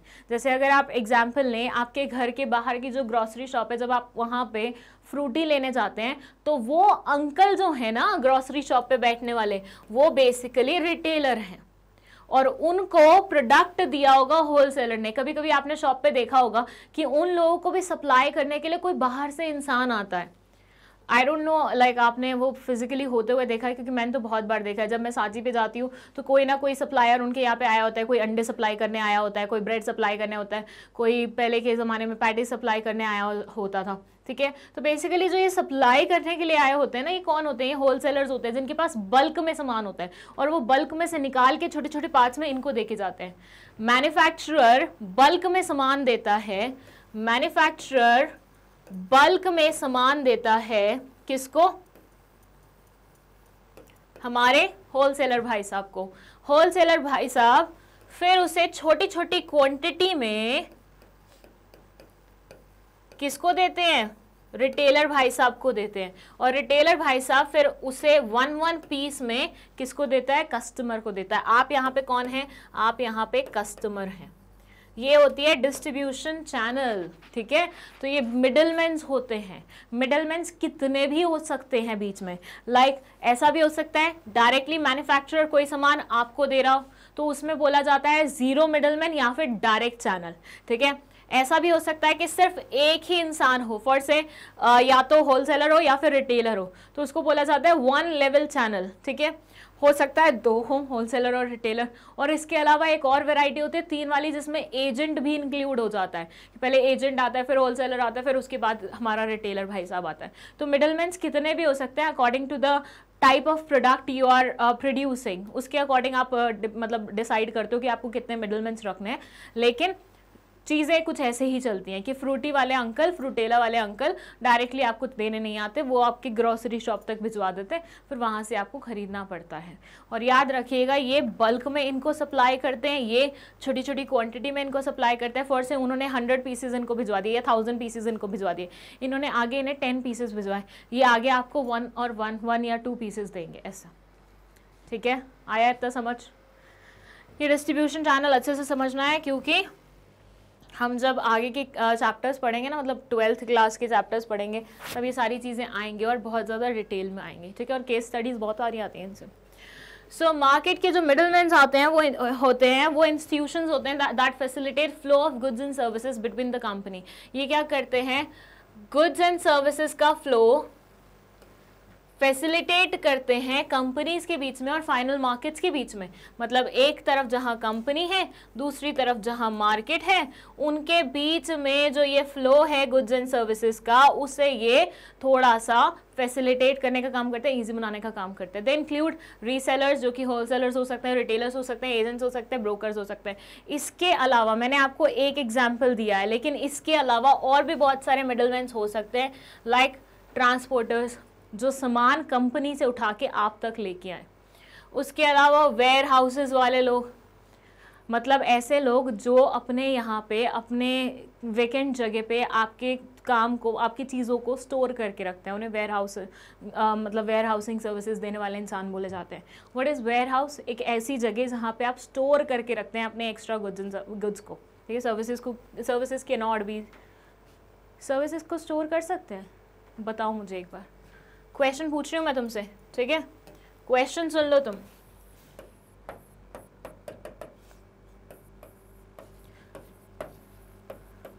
देखो तो कितने कॉमन सेंस वाले बच्चे बैठे हुए हैं यहाँ पे।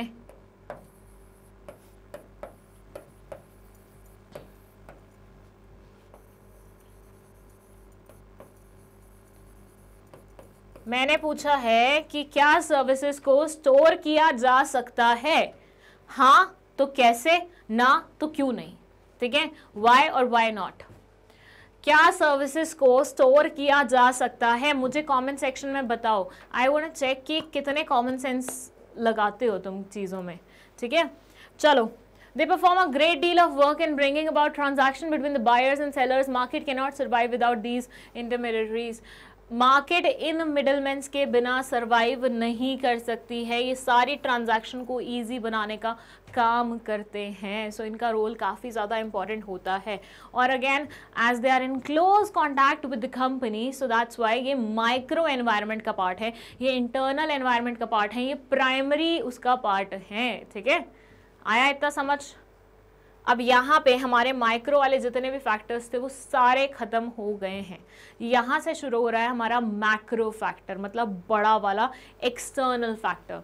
तो इसमें ये क्या बोलते हैं, these macro forces refer to all the forces that are part of larger society and are the uncontrollable to which companies adopt through setting the controllable factors. These secondary factors to have bearing on the market.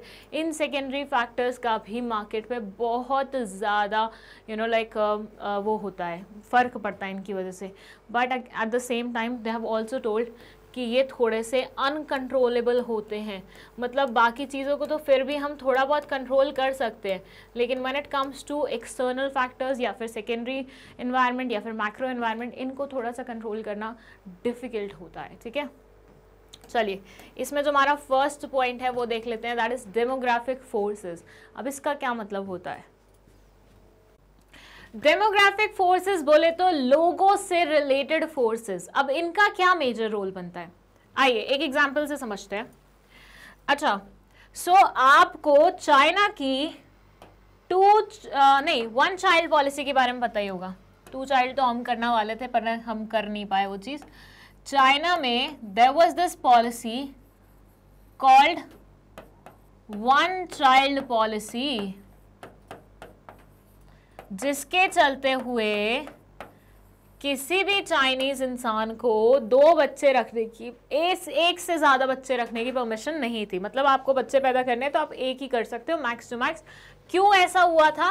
क्योंकि China की population world में number 1 पे आती है, उनके बाद हम Indians हैं। आपको पता ही होगा ये तो, है ना। चाइना की पॉपुलेशन वर्ल्ड में नंबर 1 पे आती है, उसके बाद हम इंडियंस आते हैं, मतलब हम इंडिया की पॉपुलेशन आती है। लेकिन चाइना इस पॉपुलेशन से थोड़ा त्रस्त हो गया था, तो उसने बोला कि भैया आप इसको थोड़ा सा कंट्रोल करना पड़ेगा, क्योंकि ज़्यादा पॉपुलेशन मतलब ज़्यादा तकलीफ़ें, ज़्यादा परेशानियां, सो लेट्स जस्ट लाइक इस पॉपुलेशन को थोड़ा कट करने की कोशिश करते हैं। तो उन्होंने एक पॉलिसी लॉन्च की थी जिसको हम बोलते हैं one child policy. I don't think so आप में से कोई भी ऐसा स्टूडेंट होगा जिसने इसके बारे में सुना नहीं होगा। अगर नहीं सुना है तो भैया क्या कौन सी दुनिया में रह रहे हो तुम। हाँ, वन चाइल्ड पॉलिसी के चलते हुए हर एक चाइनीज सिर्फ एक बच्चा कर सकता था, उससे ज़्यादा बच्चा नहीं कर सकते, क्योंकि वो स्टेट ले लेती थी फिर, या फिर कुछ और वो हो जाता था, मतलब कुछ ना कुछ उसका उपाय ढूंढा जाता था। तो अब इसकी वजह से ना एक चीज़ हुई, वन चाइल्ड पॉलिसी की वजह से एक चीज़ हुई। क्या चीज़ हुई कि एक समय आया। अच्छा, एक और क्वेश्चन पूछूं क्या? अभी मैंने एक क्वेश्चन पूछा था तुमसे कि क्या सर्विसेज को स्टोर किया जा सकता है। एक और क्वेश्चन पूछूं, आज की डेट में क्या ये वन चाइल्ड पॉलिसी स्टिल लागू है चाइना पे? जनरल नॉलेज का क्वेश्चन है, जल्दी बताओ मुझे। आज की डेट में क्या ये वन चाइल्ड पॉलिसी लागू है क्या अभी भी चाइना में? ये तुम्हारा क्वेश्चन है। मुझे कमेंट सेक्शन में आंसर बताओ कि क्या ये पर्टिकुलर चीज़ लागू है कि नहीं है। ठीक है, लेट्स सी कितना जनरल नॉलेज तुम्हारे अंदर है। गूगल मत करना, ठीक है, पता हो सच्ची सच्ची तो ही बताना। ओके, सो चाइना ने वन चाइल्ड पॉलिसी जब लॉन्च करी तो फिर हुआ ये, आफ्टर अ सर्टेन टाइम ये देखा गया कि वहाँ पे बुजुर्ग ज़्यादा थे, मतलब ओल्डीज ज़्यादा थे, हो गए, और यूथ कम बचा। बुजुर्ग ज़्यादा हो गए और जो यूथ था वो कम बचा। सेम प्रॉब्लम पता है जापान में भी है। जापान अब डिफरेंट नेशन से जहाँ पे पॉपुलेशन बहुत ज़्यादा है वहाँ से उनके यूथ को लेके जा रहा है ताकि वो उनकी ओल्डीज की मदद कर सके। सुना है आपने ये कभी? इंडिया से बहुत लोगों को जापान लेके जाता है अपने साथ।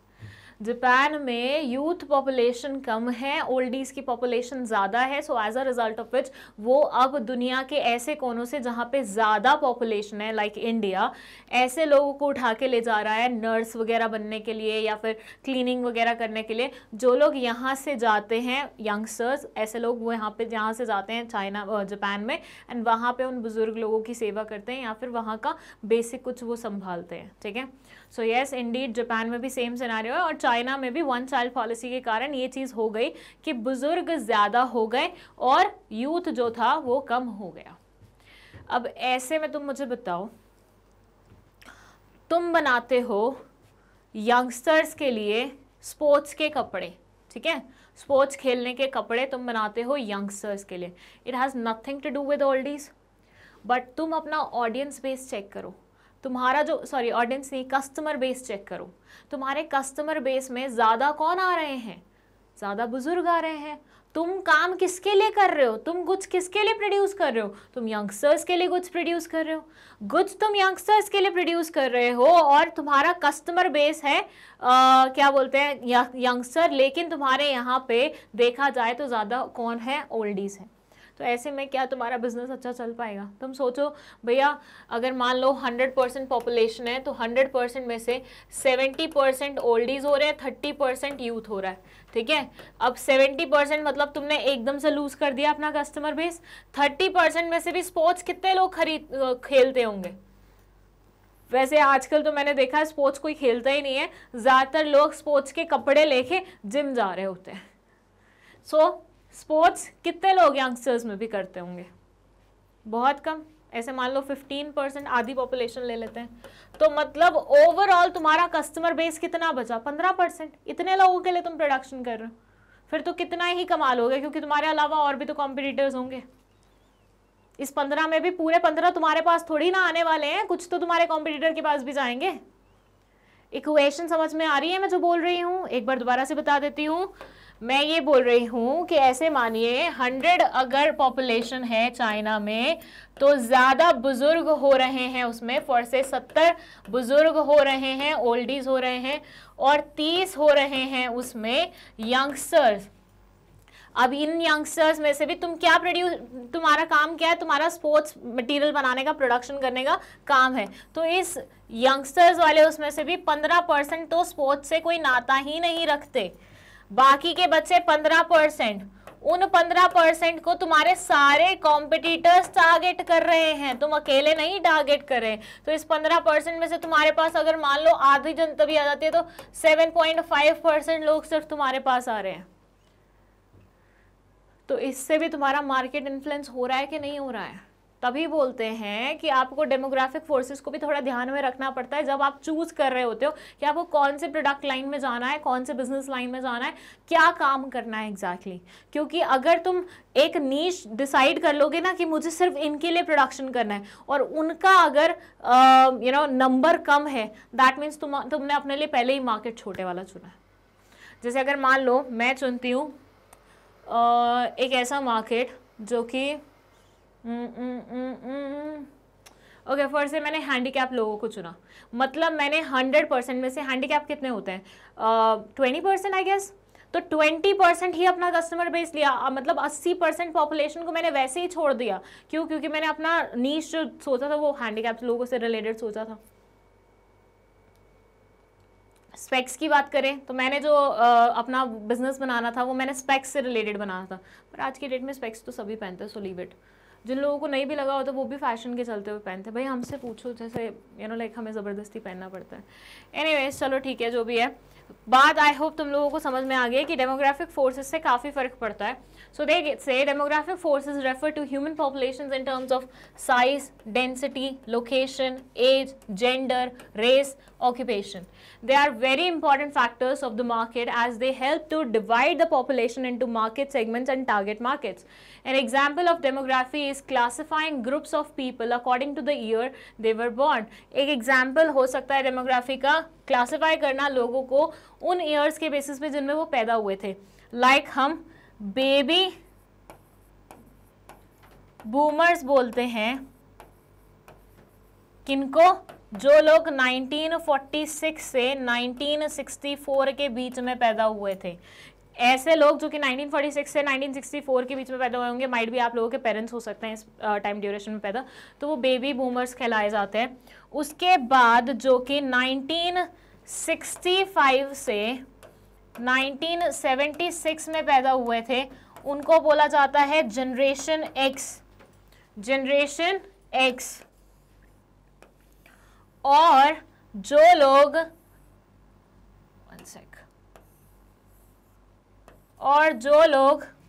1977 से 1994 के बीच में पैदा हुए थे उन्हें बोला जाता है जनरेशन वाई। इन्हें क्या बोला जाता है? Generation Y. मतलब I am part of this generation Y. Each classification has different characteristics and causes they find important. हर जो क्लासिफिकेशन है इसमें उनके सबके डिफरेंट कैरेक्टरिस्टिक्स होते हैं, जबकि डिफरेंट चॉइसेस होती है, सबकी डिफरेंट बहुत सारी चीज़ें होती हैं, उसके बेसिस पे ही मार्केट पूरा चलता है। तो आप कौन से वाले मार्केट को टारगेट कर रहे हो, कौन से वाले डेमोग्राफिक साइज को टारगेट कर रहे हो, that you will have to decide अच्छे से, और उसके अकॉर्डिंग ही आपको अपना प्रोडक्शन करना पड़ेगा। तो डेमोग्राफिक फोर्सेस इस प्रकार से आपको क्या करती हैं? इन्फ्लुएंस करती हैं। ठीक है, चलिए सेकेंड हमारा इकोनॉमिक फैक्टर्स। ये क्या बोलता है? अब इकोनॉमिक फैक्टर्स में मैं आपको एक एग्जांपल देती हूँ। ठीक है, फॉर से अफ्रीकन कॉन्टिनेंट को लेते हैं। सबने सुना हुआ है? सबको पता है कॉन्टिनेंट क्या होता है? सबको पता है कॉन्टिनेंट क्या होता है? ज्योग्राफी पढ़ी है बेटा आप लोगों ने? हाँ, अफ्रीकन कॉन्टिनेंट को आपने लिया एग्जाम्पल के रूप में। अब आप अफ्रीकन लोगों को सोच के आपके दिमाग में क्या आता है?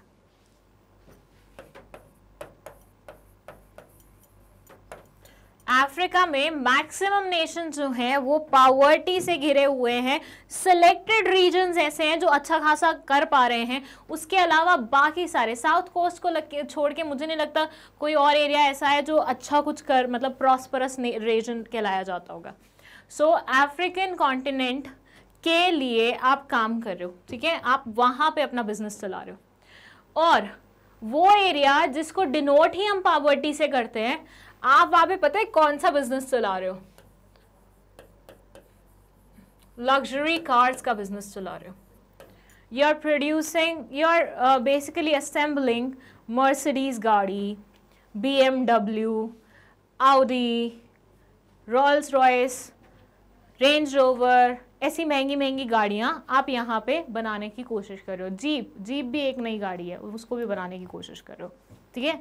ये ऐसी गाड़ियाँ हैं जो बेसिक शुरू ही 30-40 लाख रुपए से होती हैं। ये ऐसी गाड़ियाँ हैं जो शुरू ही 30-40 लाख से होती हैं। ऐसी गाड़ियाँ आप बना रहे हो इन लोगों के लिए जो कि अफ्रीकन कॉन्टिनेंट में रहते हैं एंड पॉवर्टी से ग्रस्त हैं। अब आप मुझे बताओ, जिन लोगों की इनकम इतनी कम है, जिन लोगों की इनकम इतनी कम है कि उनके पास खाने के लिए पैसे नहीं हैं, मैल न्यूट्रिशन से वो ग्रस्त हैं, और उसमें आप इनको बोल रहे हो कि आप लग्जरी गाड़ियां खरीदें। एक्सक्यूज मी, अफ्रीकन कॉन्टिनेंट में जहाँ पे पॉवर्टी इतनी ज़्यादा है वहाँ पे you are asking them to buy luxurious cars, क्या वो खरीदेंगे?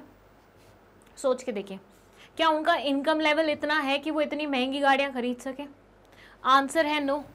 तो मतलब यहाँ पे सीधा सीधा आपको समझ में आ रहा है कि भैया आपका एनवायरनमेंट जो है वो आपको कभी प्रॉस्परस होने ही नहीं देगा, वो कंपनी कभी चल ही नहीं पाएगी क्योंकि उसका सामान ही नहीं बिकेगा। सामान बेचने के लिए आपके पास कस्टमर तो ऐसे होने चाहिए थे जो आपके सामान को अफोर्ड कर सके, आपके पास वो कस्टमर्स ही नहीं है।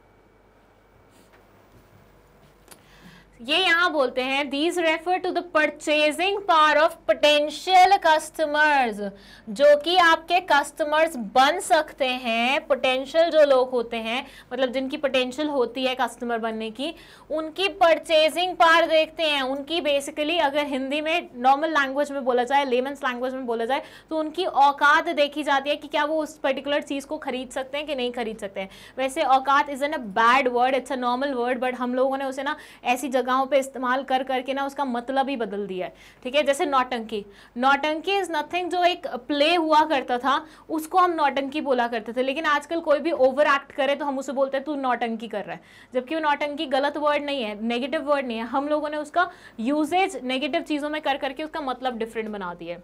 And the ways in which people spend their money under conditions of economic growth, buyer behaviour is different than his or her behaviour during depression, thus affecting the market. ये बोलते हैं कि भैया जिस टाइम पे economic growth हो रही होती है उस टाइम पे बायर्स का एटीट्यूड बिल्कुल डिफरेंट होता है, लेकिन जिस टाइम पे डिप्रेशन होता है उस टाइम पे बायर्स का एटीट्यूड बिल्कुल डिफरेंट होता है। जैसे कि आप लोगों ने सुना होगा कोविड के टाइम पे बहुत सारे लोग जिनकी हिम्मत नहीं थी मतलब कुछ खरीदने की, ठीक नहीं सॉरी, कोविड के टाइम पे बहुत सारे लोग जो कि पहले अच्छी अच्छी आइटम्स खरीद लिया करते थे, उस टाइम पे कोविड के टाइम पे उनकी बिल्कुल हिम्मत ही नहीं हुई वो सारी आइटम्स खरीदने की। क्यों?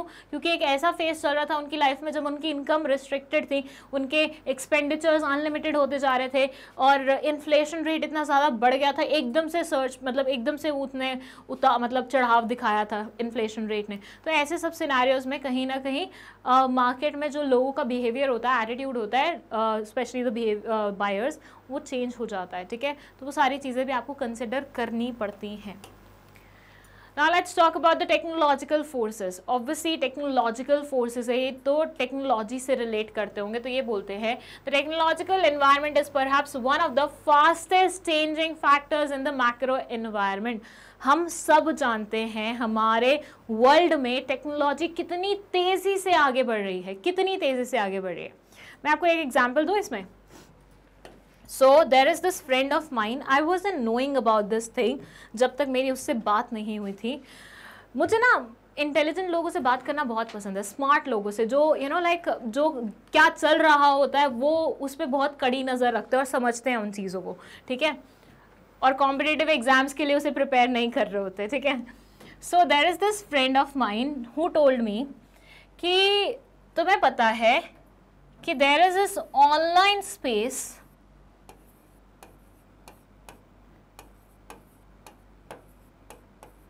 जिस पे लोग प्रॉपर्टी अपने लिए बुक कर रहे हैं and they are making huge profit out of it.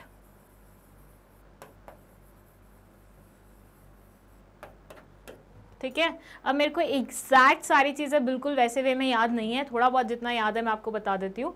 सो आज तक क्या होता था, जो हम प्रॉपर्टी बुक करते थे वो ज़मीन पे करते थे। हम लोगों को अगर प्लॉट चाहिए होते तो हम कोई ज़मीन पे प्लॉट खरीदते थे, लेकिन अब ये सारी चीज़ें ऑनलाइन हो रही हैं। आई एम नॉट सेइंग कि भैया ज़मीन का एक टुकड़ा है जो आप ऑनलाइन खरीद रहे हो, नहीं, ऑनलाइन ज़मीन है, उसमें से आप एक टुकड़ा अपने लिए खरीद रहे हो। वो मेरे दोस्त का एक दोस्त था जिसने आई गेस $900 में एक पर्टिकुलर प्लॉट लिया था और आज उसकी कीमत $9 लाख हो चुकी है। सोचिए, कहाँ $900 और कहाँ $9 लाख। और उसने अभी रिसेंटली अपने उस ऑनलाइन लाइक प्लॉट को सेल किया and he made profit out of it. कितना ज़्यादा। तो ये सब चीज़ें चल रही हैं।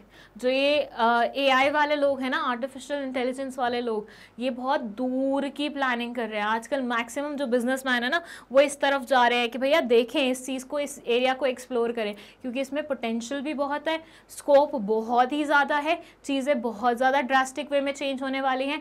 लेकिन आम जनता को अभी इसके बारे में कुछ आइडिया नहीं है।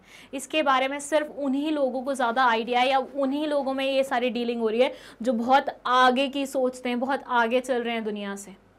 आप ये सोच के देखिए ना कि प्रॉपर्टी खरीदी जा रही है, ऑनलाइन प्रॉपर्टी, मतलब that's not in existence, virtual property है ये। वर्चुअल प्रॉपर्टी का मतलब समझते हैं, एग्जिस्टेंस में नहीं है, वो सिर्फ और सिर्फ टेक्नोलॉजी के अकॉर्डिंग है, मतलब वर्चुअली प्रेजेंट है, वैसे नहीं है। उसे खरीदा और बेचा जा रहा है और उसमें प्रॉफिट बनाया जा रहा है, और लोग मर रहे हैं ये प्रॉपर्टीज लेने के लिए, क्योंकि फ्यूचर में ऐसा माना जा रहा है इसकी कीमत 10 गुना 100 गुना तक बढ़ सकती है। ये सब भी हो रहा है। कैसा लग रहा है ना, मतलब कभी कभी तो ऐसी बातें सुन के ऐसा लगता है हम तो इस वर्ल्ड से बिलोंग ही नहीं करते, कौन से वर्ल्ड में पहुंच गए हैं। बट ये सारी चीज़ें हो रही हैं अभी। बेसिकली USA के कुछ सिलेक्टेड लोग या फिर चाइना के कुछ सिलेक्टेड लोग, इंडिया के तो हार्डली कोई ऐसा इंसान है जो इन सब चीज़ों में अभी मतलब एंट्री ले रहे हैं। The technological environment is perhaps one of the fastest changing factors in the macro environment. सबसे तेजी से बदलने वाली चीज़ है ये। This includes all developments from antibiotics and surgery to nuclear missiles and chemical weapons to automobiles and credit cards. Advances in technology have provided opportunity to new products, new ways of selling and new markets and trends. ये अभी भी बहुत basic level की बात कर रहे हैं। Reason being आपकी बुक 2012 एडिशन की है, तो उसमें आपको इतना ज़्यादा लेटेस्ट में कुछ नहीं मिलेगा। माइंड यू पीपल, तुम लोगों की बुक चाहे 2012 एडिशन की हो, लेकिन तुम्हें पेपर 2022, 23, 24 में देने पड़ सकते हैं। सो ऐसे में जितने भी चेंजेस ये ओवर द 10 ईयर्स के पीरियड में हुए हैं ना, उन पे थोड़ा सा ट्रैक रखना, कोशिश करना जो एग्जाम्पल्स तुम दोगे ना वो थोड़े से आज की डेट से रिलेट करते हो, ठीक है। मतलब अपने जितने भी एंटरप्रेन्योर्स के तुम्हें एग्जाम्पल्स देने, जैसे सोशल एंटरप्रेन्योर्स में मैंने तुम्हें 2 धूप बत्ती और वेस्टेज, वो प्लास्टिक वाली चीज़ का एग्जाम्पल दिया था, वो आज की डेट से रिलेट करते हैं। 2012 में उसकी कॉन्सेप्ट ही नहीं थी। तो ऐसे कुछ एग्जाम्पल्स देना, तभी तुम्हारा पेपर, मतलब तुम्हारा ये एंटरप्रेन्योरशिप पढ़ना कुछ सक्सेसफुल कहलाया जाएगा, और तभी तुम्हारा पेपर में अच्छे मार्क्स मिलेंगे, एग्जामिनर इम्प्रेस होगा, ठीक है। तो टेक्नोलॉजी में एडवांसेस आने से, मतलब चेंजेस आने से कहीं ना कहीं न्यू प्रोडक्ट्स की अपॉर्चुनिटीज़ क्रिएट हुई हैं, सेलिंग के न्यू वेज मार्केट में आए हैं, मतलब एग्जिस्टेंस में आए हैं, नए मार्केट्स और नए ट्रेंड्स भी एग्जिस्टेंस में आए हैं। Then there is this political factors. अच्छा, यहाँ पे एक चीज़ मुझे क्लैरिफाई करनी है आप लोगों को। वैसे पॉलिटिकल फैक्टर्स जो होते हैं ना, वो गवर्नमेंट से रिलेट करते हैं। लाइक हमारे देश में गवर्नमेंट किस पर्टिकुलर पार्टी की है, हमारे यहाँ पे पॉलिटिकल सिनेरियो क्या है, पॉलिटिकल पार्टीज़ की आइडियोलॉजी क्या है, उन सब चीज़ों से रिलेट करते हैं, ठीक है। लेकिन यहाँ पे जो दिए हुए हैं वो लॉज के बारे में भी दिया हुआ है। यूजुअली पॉलिटिकल और लीगल दोनों अलग अलग चलता है, पॉलिटिकल एंड लीगल दोनों अलग अलग चलता है। ध्यान दो सारे बच्चे, चलो मैं तुम्हें इसको अलग से ही ड्रॉ करके बताती हूँ ताकि तुम लोग याद रख सको। नॉर्मली जब हम बिजनेस स्टडीज में पढ़ते हैं या हमने प्रीवियस चैप्टर्स में पढ़ा है, तो पॉलिटिकल जो होता है वो लीगल एनवायरनमेंट से डिफरेंट होता है। पॉलिटिकल एनवायरनमेंट में यूजुअली हम बात करते हैं पॉलिटिकल पार्टीज की,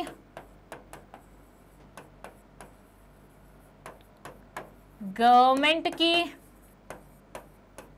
देयर आइडियोलॉजीज, इन सब चीजों की।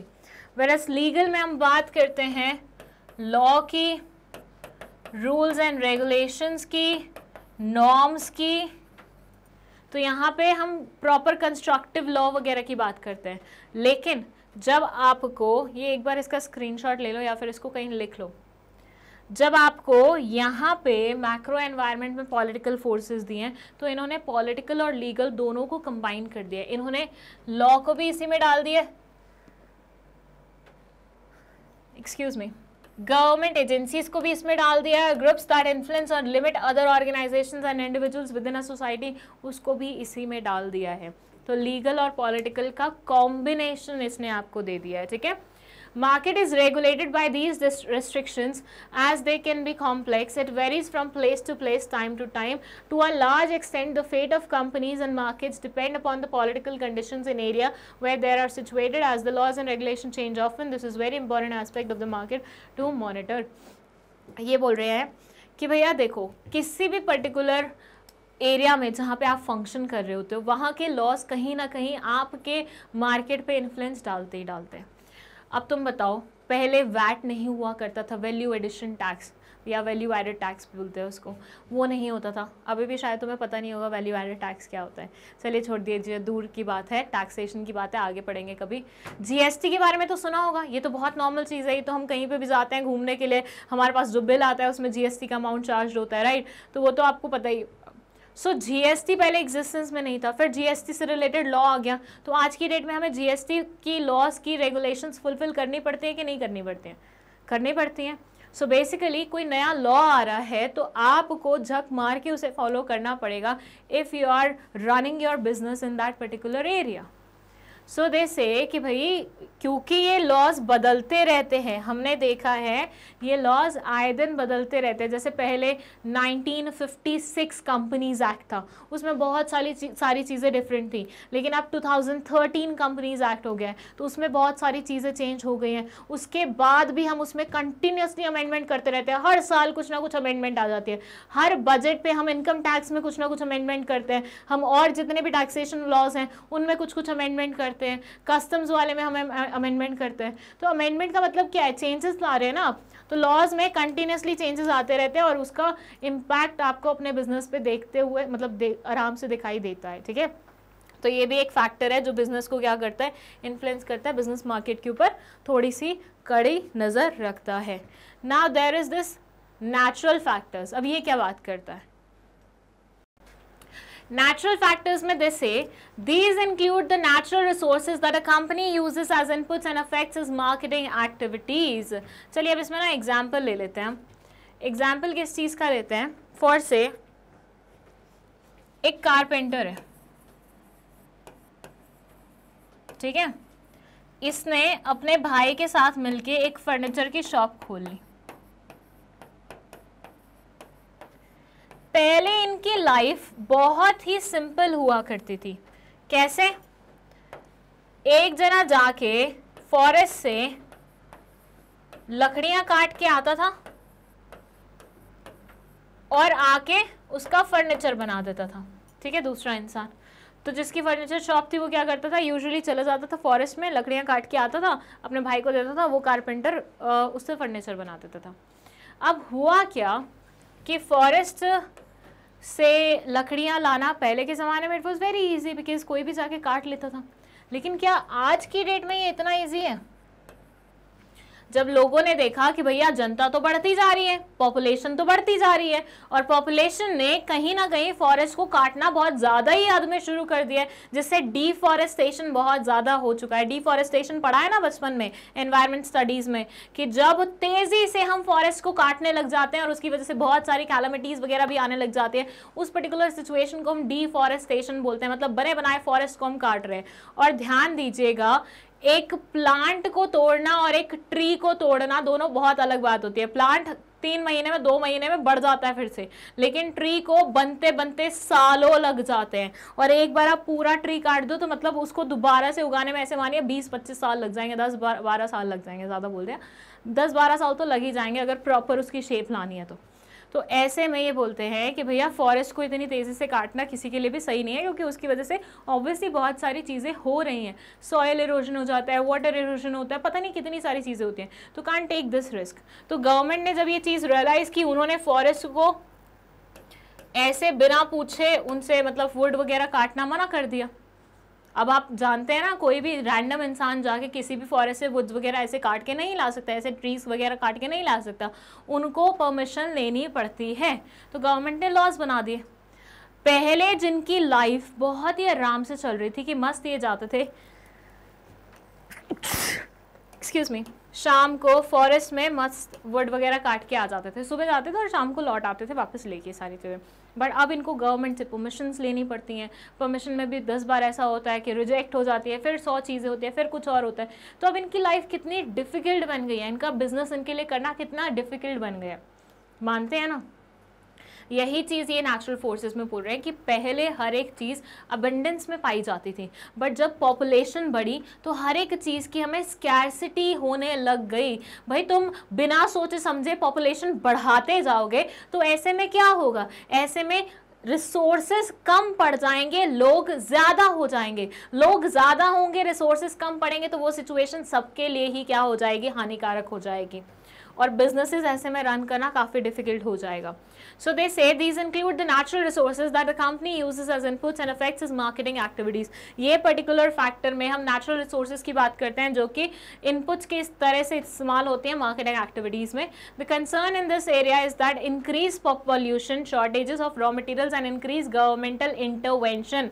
3 चीज़ें यहाँ पे मेंशन की हुई हैं कि पॉल्यूशन बहुत बढ़ गया है, रॉ मटेरियल शॉर्ट पड़ने लग गए हैं, और गवर्नमेंट का इंटरवेंशन बढ़ता जा रहा है। भैया किसी भी चीज़ में स्कैर्सिटी होगी तो अल्टीमेटली लोगों के लिए रिस्पॉन्सिबल कौन है, गवर्नमेंट है। लोगों को कोई चीज़ नहीं मिलेगी तो वो किसके ऊपर क्वेश्चन उठाएंगे, गवर्नमेंट के ऊपर क्वेश्चन उठाएंगे। तो गवर्नमेंट को तो लॉ बनाना ही पड़ेगा ना उस पर्टिकुलर चीज़ को खराब होने से रोकने के लिए।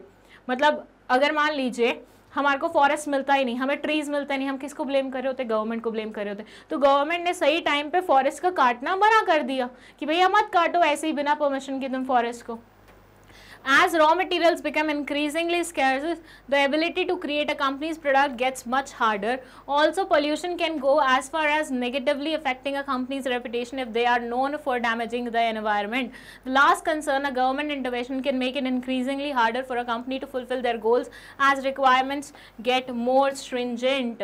ये बोल रहे हैं बस अल्टीमेटली ये हो सकता है कि जैसे जैसे चीज़ें बदल रही है गवर्नमेंट की इंटरवेंशन और ज़्यादा बढ़ती जा सकती है और उनके लॉज और ज़्यादा स्ट्रिंजेंट होते जा मतलब मुश्किल होते जाएंगे आपके लिए फुलफिल करना, और ऐसे में आपको रॉ मटेरियल्स मिलने मुश्किल हो जाएंगे, तो कंपनी के लिए ऑपरेशन अपने करने अगेन क्या हो जाएंगे, डिफ़िकल्ट हो जाएंगे।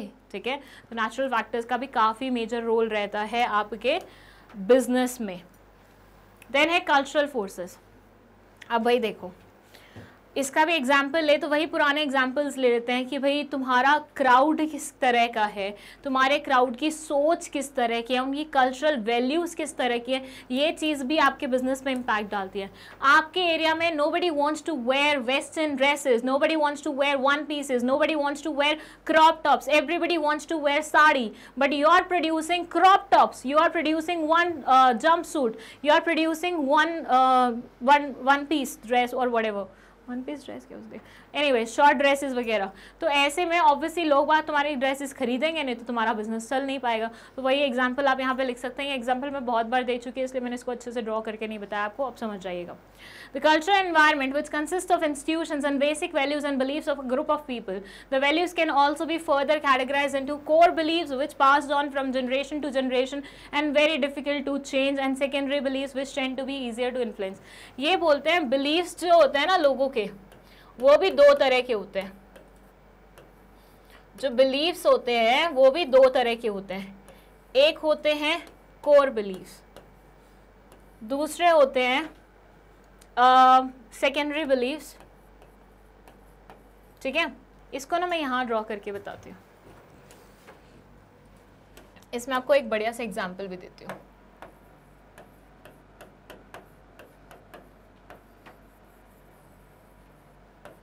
एक होते हैं हमारे कोर बिलीव्स और फिर होते हैं हमारे सेकेंडरी बिलीव्स। ठीक है,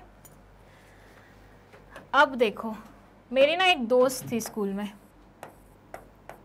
अभी भी दोस्त है, बस बात ज़्यादा नहीं हो पाती है क्योंकि अपने अपनी लाइफ में बिजी हैं थोड़ा सा। इसका नाम है नेहा। ये गवर्नमेंट एम्प्लॉय है इसलिए थोड़ा बिजी रहती है। पहली गवर्नमेंट एम्प्लॉय देख रही हूँ मैं जो बिजी रहती है, सॉरी, नो ऑफेंस, ठीक है। सो नेहा का क्या है, नेहा को बंक करना पसंद नहीं था, नेहा को उल्टी हरकतें करना पसंद नहीं है, नेहा को बदमाशी करना पसंद नहीं है, नेहा को जैसे शरारती बच्चे होते हैं ना वो सारे काम करने पसंद नहीं है। She is very obedient student, वैसे इतनी भी नहीं है लेकिन इस एग्जाम्पल के लिए मान लेते हैं बहुत ही sincere obedient kind of person है ये। पर नेहा के ग्रुप में जो हम दोस्त हैं, हम सबको तो आप मतलब हम सबको तो नहीं, मेरे को तो आप लोग जानते ही हो मैं कैसी हूँ, मुझे शरारत करना बहुत पसंद है। सो नेहा के ग्रुप में मैं हूँ, रिद्धि थी, पारुल थी, साहिल, संयम और प्रोनित थे, मतलब हम सब फ्रेंड्स थे, ठीक है। आई होप मैं किसी को भूल नहीं रही हूँ क्योंकि मुझे मारेंगे अगर इन्होंने वीडियो देखी तो। ओके, तो नेहा के साथ हम लोग थे ग्रुप में, ठीक है।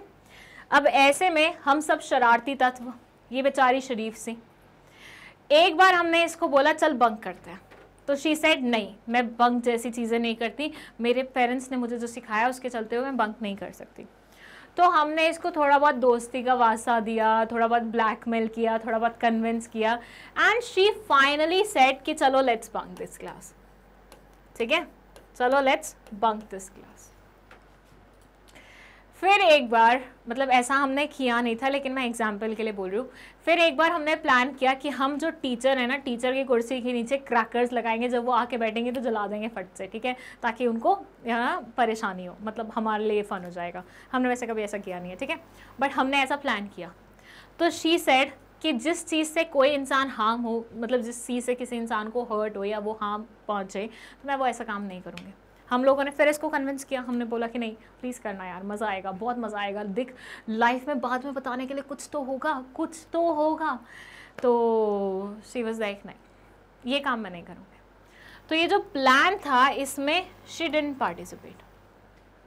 क्या समझे आप यहाँ पे, there is this girl who is very sincere, who is very obedient, who is very kind, और उसके फ्रेंड्स हम सारे हैं जो कि बहुत ही ज़्यादा बदमाश किस्म के हैं, ठीक है, और हम लोगों को बदमाशी करना, मस्ती करना बहुत ज़्यादा पसंद है। तो हमने एक बार इसको बंक करने के लिए कन्विंस कर लिया, बहुत एफर्ट्स लगाए लेकिन ये कन्विंस हो गए। बट दूसरी बार जब हम टीचर के साथ मस्ती करने के चक्कर में उनको हर्ट करने की कोशिश कर रहे थे, वहाँ पे इसने क्लियरली मना कर दिया that I am not going to do this. तो यहाँ पे आप नेहा का नेचर समझ रहे हैं, एक चीज़ के लिए वो बोल रही है हाँ, दूसरी चीज़ के लिए वो बोल रही है ना। एक चीज़ के लिए वो कन्विंस हो गई है पर दूसरी चीज़ के लिए शी इज़ वेरी एडमेंट कि नहीं ये नहीं हो पाएगा, बहुत स्टबर्न हो गई है उस चीज़ पे। ऐसा क्यों हुआ है? क्योंकि एक इसकी सेकेंडरी बिलीफ थी जिसको इन्फ्लुएंस करना थोड़ा सा ईजी था, लेकिन एक इसकी कोर बिलीफ थी जो इसके अंदर एम्बीडेड थी, इसके पेरेंट्स से इसके अंदर आई है, उनके पेरेंट्स से इसके पेरेंट्स में आई थी। तो इस तरह से जनरेशन बाय जनरेशन पास हो रही है जो कि बहुत बुरी तरह से एम्बीडेड है। Like recently I started talking to a friend, मतलब a person who is nowadays my friend also. So उससे बात करके मुझे कभी कभी लगता है how conservative his सोच is. Like उसको बहुत ही बेसिक चीज़ें जैसे होती हैं जो हम लोगों के लिए बहुत नॉर्मल है, उसके लिए वो नहीं है नॉर्मल। उसको अभी भी उसमें लगता है अरे ऐसा कैसे हो सकता है, ऐसे कैसे कर सकता है कोई, ऐसे लड़की कैसे बाहर जा सकती है after 8 o'clock and stuff like that. तो उसकी सोच कंजर्वेटिव है, वो नहीं चेंज हुई है क्योंकि उसके पेरेंट्स से उसको वैसे मिली है। अब उसका फ्रेंड सर्कल बहुत बढ़िया रहा है, वो अच्छे कॉलेज में पढ़ा हुआ है, मतलब हर चीज़ बहुत अच्छी रही है, लेकिन वो चीज़ चेंज ही नहीं हो पाई उसके बारे में क्योंकि वो उसका कोर बिलीफ था। जो चेंज हो पाए बेसिक चीज़ें वो इसके सेकेंडरी बिलीफ्स थे, तो वो उसमें वो चेंजेस ले आ पाया। वो आज 50% मॉडर्न है, 50% पुरानी सोच वाला है। जो वो 50% पुरानी सोच है ना, वो उसके कोर बिलीफ्स थे जिसको कोई चेंज नहीं कर पाया, वो उसके अंदर इतने बुरी तरह से एम्बीडेड थे। सेम यहाँ पे नेहा का था कि एक चीज़ के लिए शी क्लियरली सेड नो कि भैया इस पर तो कोई नेगोशिएशन बनता ही नहीं है, वेयरएज दूसरी चीज़ के लिए वो कन्विंस हो गई। सो वही बोला हुआ है कि लोगों के दो तरह के बिलीव्स होते हैं, एक होते हैं उनके कोर बिलीव्स जो कभी नहीं बदलते हैं, दूसरे होते हैं उनके सेकेंडरी बिलीव्स जिनको आराम से, मतलब आराम से तो नहीं लेकिन थोड़ा कन्विक्शन के साथ बदला जा सकता है। यहाँ ये बोलते हैं The values can be further bifurcated, categorized into core beliefs which passed on from generation to generation and are very difficult to change, and secondary beliefs which tend to be easier to influence. Market reflects the values of a target audience. Every organization and industry is in delicate balance with the forces in its environment. As the environment changes, it calls for a creative adaptation or response on the part of the organisms interacting with. Nations, species and industries have collapsed because they fail to meet environmental challenges with creative responses. ये बोलते हैं कि भैया देखो, समय बदल रहा है, वक्त बदल रहा है, लोग बदल रहे हैं, लोगों के चॉइसेस बदल रहे हैं, लोगों के टेस्ट बदल रहे हैं, लोगों के कस्टम्स बिलीव्स बदल रहे हैं, ठीक है। तो ऐसे सिनेरियो में if your company is unable to adapt with that pattern, तो भैया तुम पीछे रह जाओगे। सिंपल सा लॉजिक है। अगर तुम बदलते वक्त के साथ नहीं बदलोगे, अगर तुम अपने बदलते वक्त के साथ अपने अंदर बदलाव नहीं लाओगे, तो it will be very difficult for you people to survive in this world, which is सही ऑल्सो, राइट। अगर हम अपने आप को नहीं बदलते हैं, सारी चीज़ें हमारे अराउंड बदल रही होती हैं, तो हम पिछड़ जाते हैं। तो कहीं ना कहीं हम बदलते वक्त को, मतलब जो बदला हुआ समय है, उसके साथ अपने आप को नहीं फिट करवा पाते और फिर हमारे लिए लाइफ डिफ़िकल्ट हो जाती है। तो ऐसे ही बिज़नेस के लिए बिज़नेस करना डिफ़िकल्ट हो जाता है, बिजनेसमैन के लिए, ठीक है। सो ये हो गया आपका कल्चरल फैक्टर एंड यहाँ पे हो गए आपके सारे पॉइंट्स ख़त्म। एक बार दोबारा से यहाँ पे आ जाइए। हमने पढ़े हैं ये सारे पॉइंट्स मार्केट एनवायरनमेंट को एनालाइज करते हुए कि there are certain micro, internal और प्राइमरी एनवायरनमेंट फैक्टर्स, जो कि है producer, customer, competitor, supplier, marketing intermediaries, और macro external environment, secondary factors, demographic forces, economic factors, technological forces, political forces, natural factors, cultural forces. तो I hope ये सारे आपको बहुत अच्छे तरीके से समझ में आ गए हैं, ठीक है। एंड किसी भी पॉइंट में कोई भी डाउट हो, वैसे तो मैंने अपनी तरफ से कोशिश की है कि सारे बहुत अच्छे से मैं आपको समझाऊं, लेकिन अगर किसी भी पॉइंट में कोई भी डाउट हो तो आप कमेंट सेक्शन में लिख सकते हैं। एंड अगर आपको नोट्स चाहिए इस चैप्टर के, तो वो आप ले सकते हैं डिस्क्रिप्शन बॉक्स के उस लिंक से जहाँ लिखा हुआ है गेट नोट्स फ्रॉम हियर, ठीक है। साथ ही साथ अगर आपको प्रीवियस वीडियो देखनी है या फिर नेक्स्ट वीडियो देखनी है, दोनों का लिंक आपको डिस्क्रिप्शन बॉक्स में मिल जाएगा, तो वो भी आप आराम से वहाँ से देख सकते हैं। एंड प्लेलिस्ट का लिंक भी डिस्क्रिप्शन बॉक्स में मेंशन्ड है। लेकिन फिर भी अगर आपको कोई भी वीडियो नहीं मिल पा रहा है, तो उसके लिए आप जा सकते हैं गूगल पे टाइप करिए magnetbrains.com। जैसे ही आप टाइप करेंगे वेब पेज खुलेगा। यहाँ ओके यहाँ आपको जाना है एक्सप्लोर टॉप कोर्सेज में, CBSE K-12 इंग्लिश मीडियम में। Then you have to click on this class 11th link. जैसे ही 11th पे लिंक करेंगे, मतलब क्लिक करेंगे, सॉरी, उसमें आपको बिजनेस स्टडीज़ का और एंटरप्रेन्योरशिप का दोनों का ही मेरा वाला सेगमेंट दिख जाएगा। You have to click on this watch now, जो भी सब्जेक्ट तुम्हें देखना है। उसके बाद सीक्वेंस में तुम्हें सारी वीडियोस दिख जाएंगी, हर चैप्टर में कितने लेक्चर्स बने हैं, हर लेक्चर की ड्यूरेशन क्या है, हर लेक्चर में कौन कौन से टॉपिक्स कवर किए गए हैं, सारी चीज़ें आप देख सकते हैं। और उसके बेसिस पे यू कैन सेलेक्ट आपको कौन सी वाली वीडियो देखनी है वॉच नाउ पे क्लिक करके। जैसे ही तुम प्रेस करोगे वॉच नाउ, वीडियो खुल जाएगी, मस्त से देख लेना, लाइक वगैरह कर देना, ठीक है। और उसके बाद मैग्नेट ब्रेन्स को थैंक यू भी बोल देना, क्योंकि मैग्नेट ब्रेन्स तुम्हें दे रहा है 100% फ्री एजुकेशन, तो उस चीज़ का फ़ायदा उठाइए। And at the same time अपने मतलब अच्छे से पढ़ाई करिए, अपने अच्छे अच्छे मार्क्स लाइए, अपने पेरेंट्स को, अपने टीचर्स को, हर एक इंसान को थोड़ा सा प्राउड फील कराइए, ठीक है। All the very best and thank you so much for watching this video.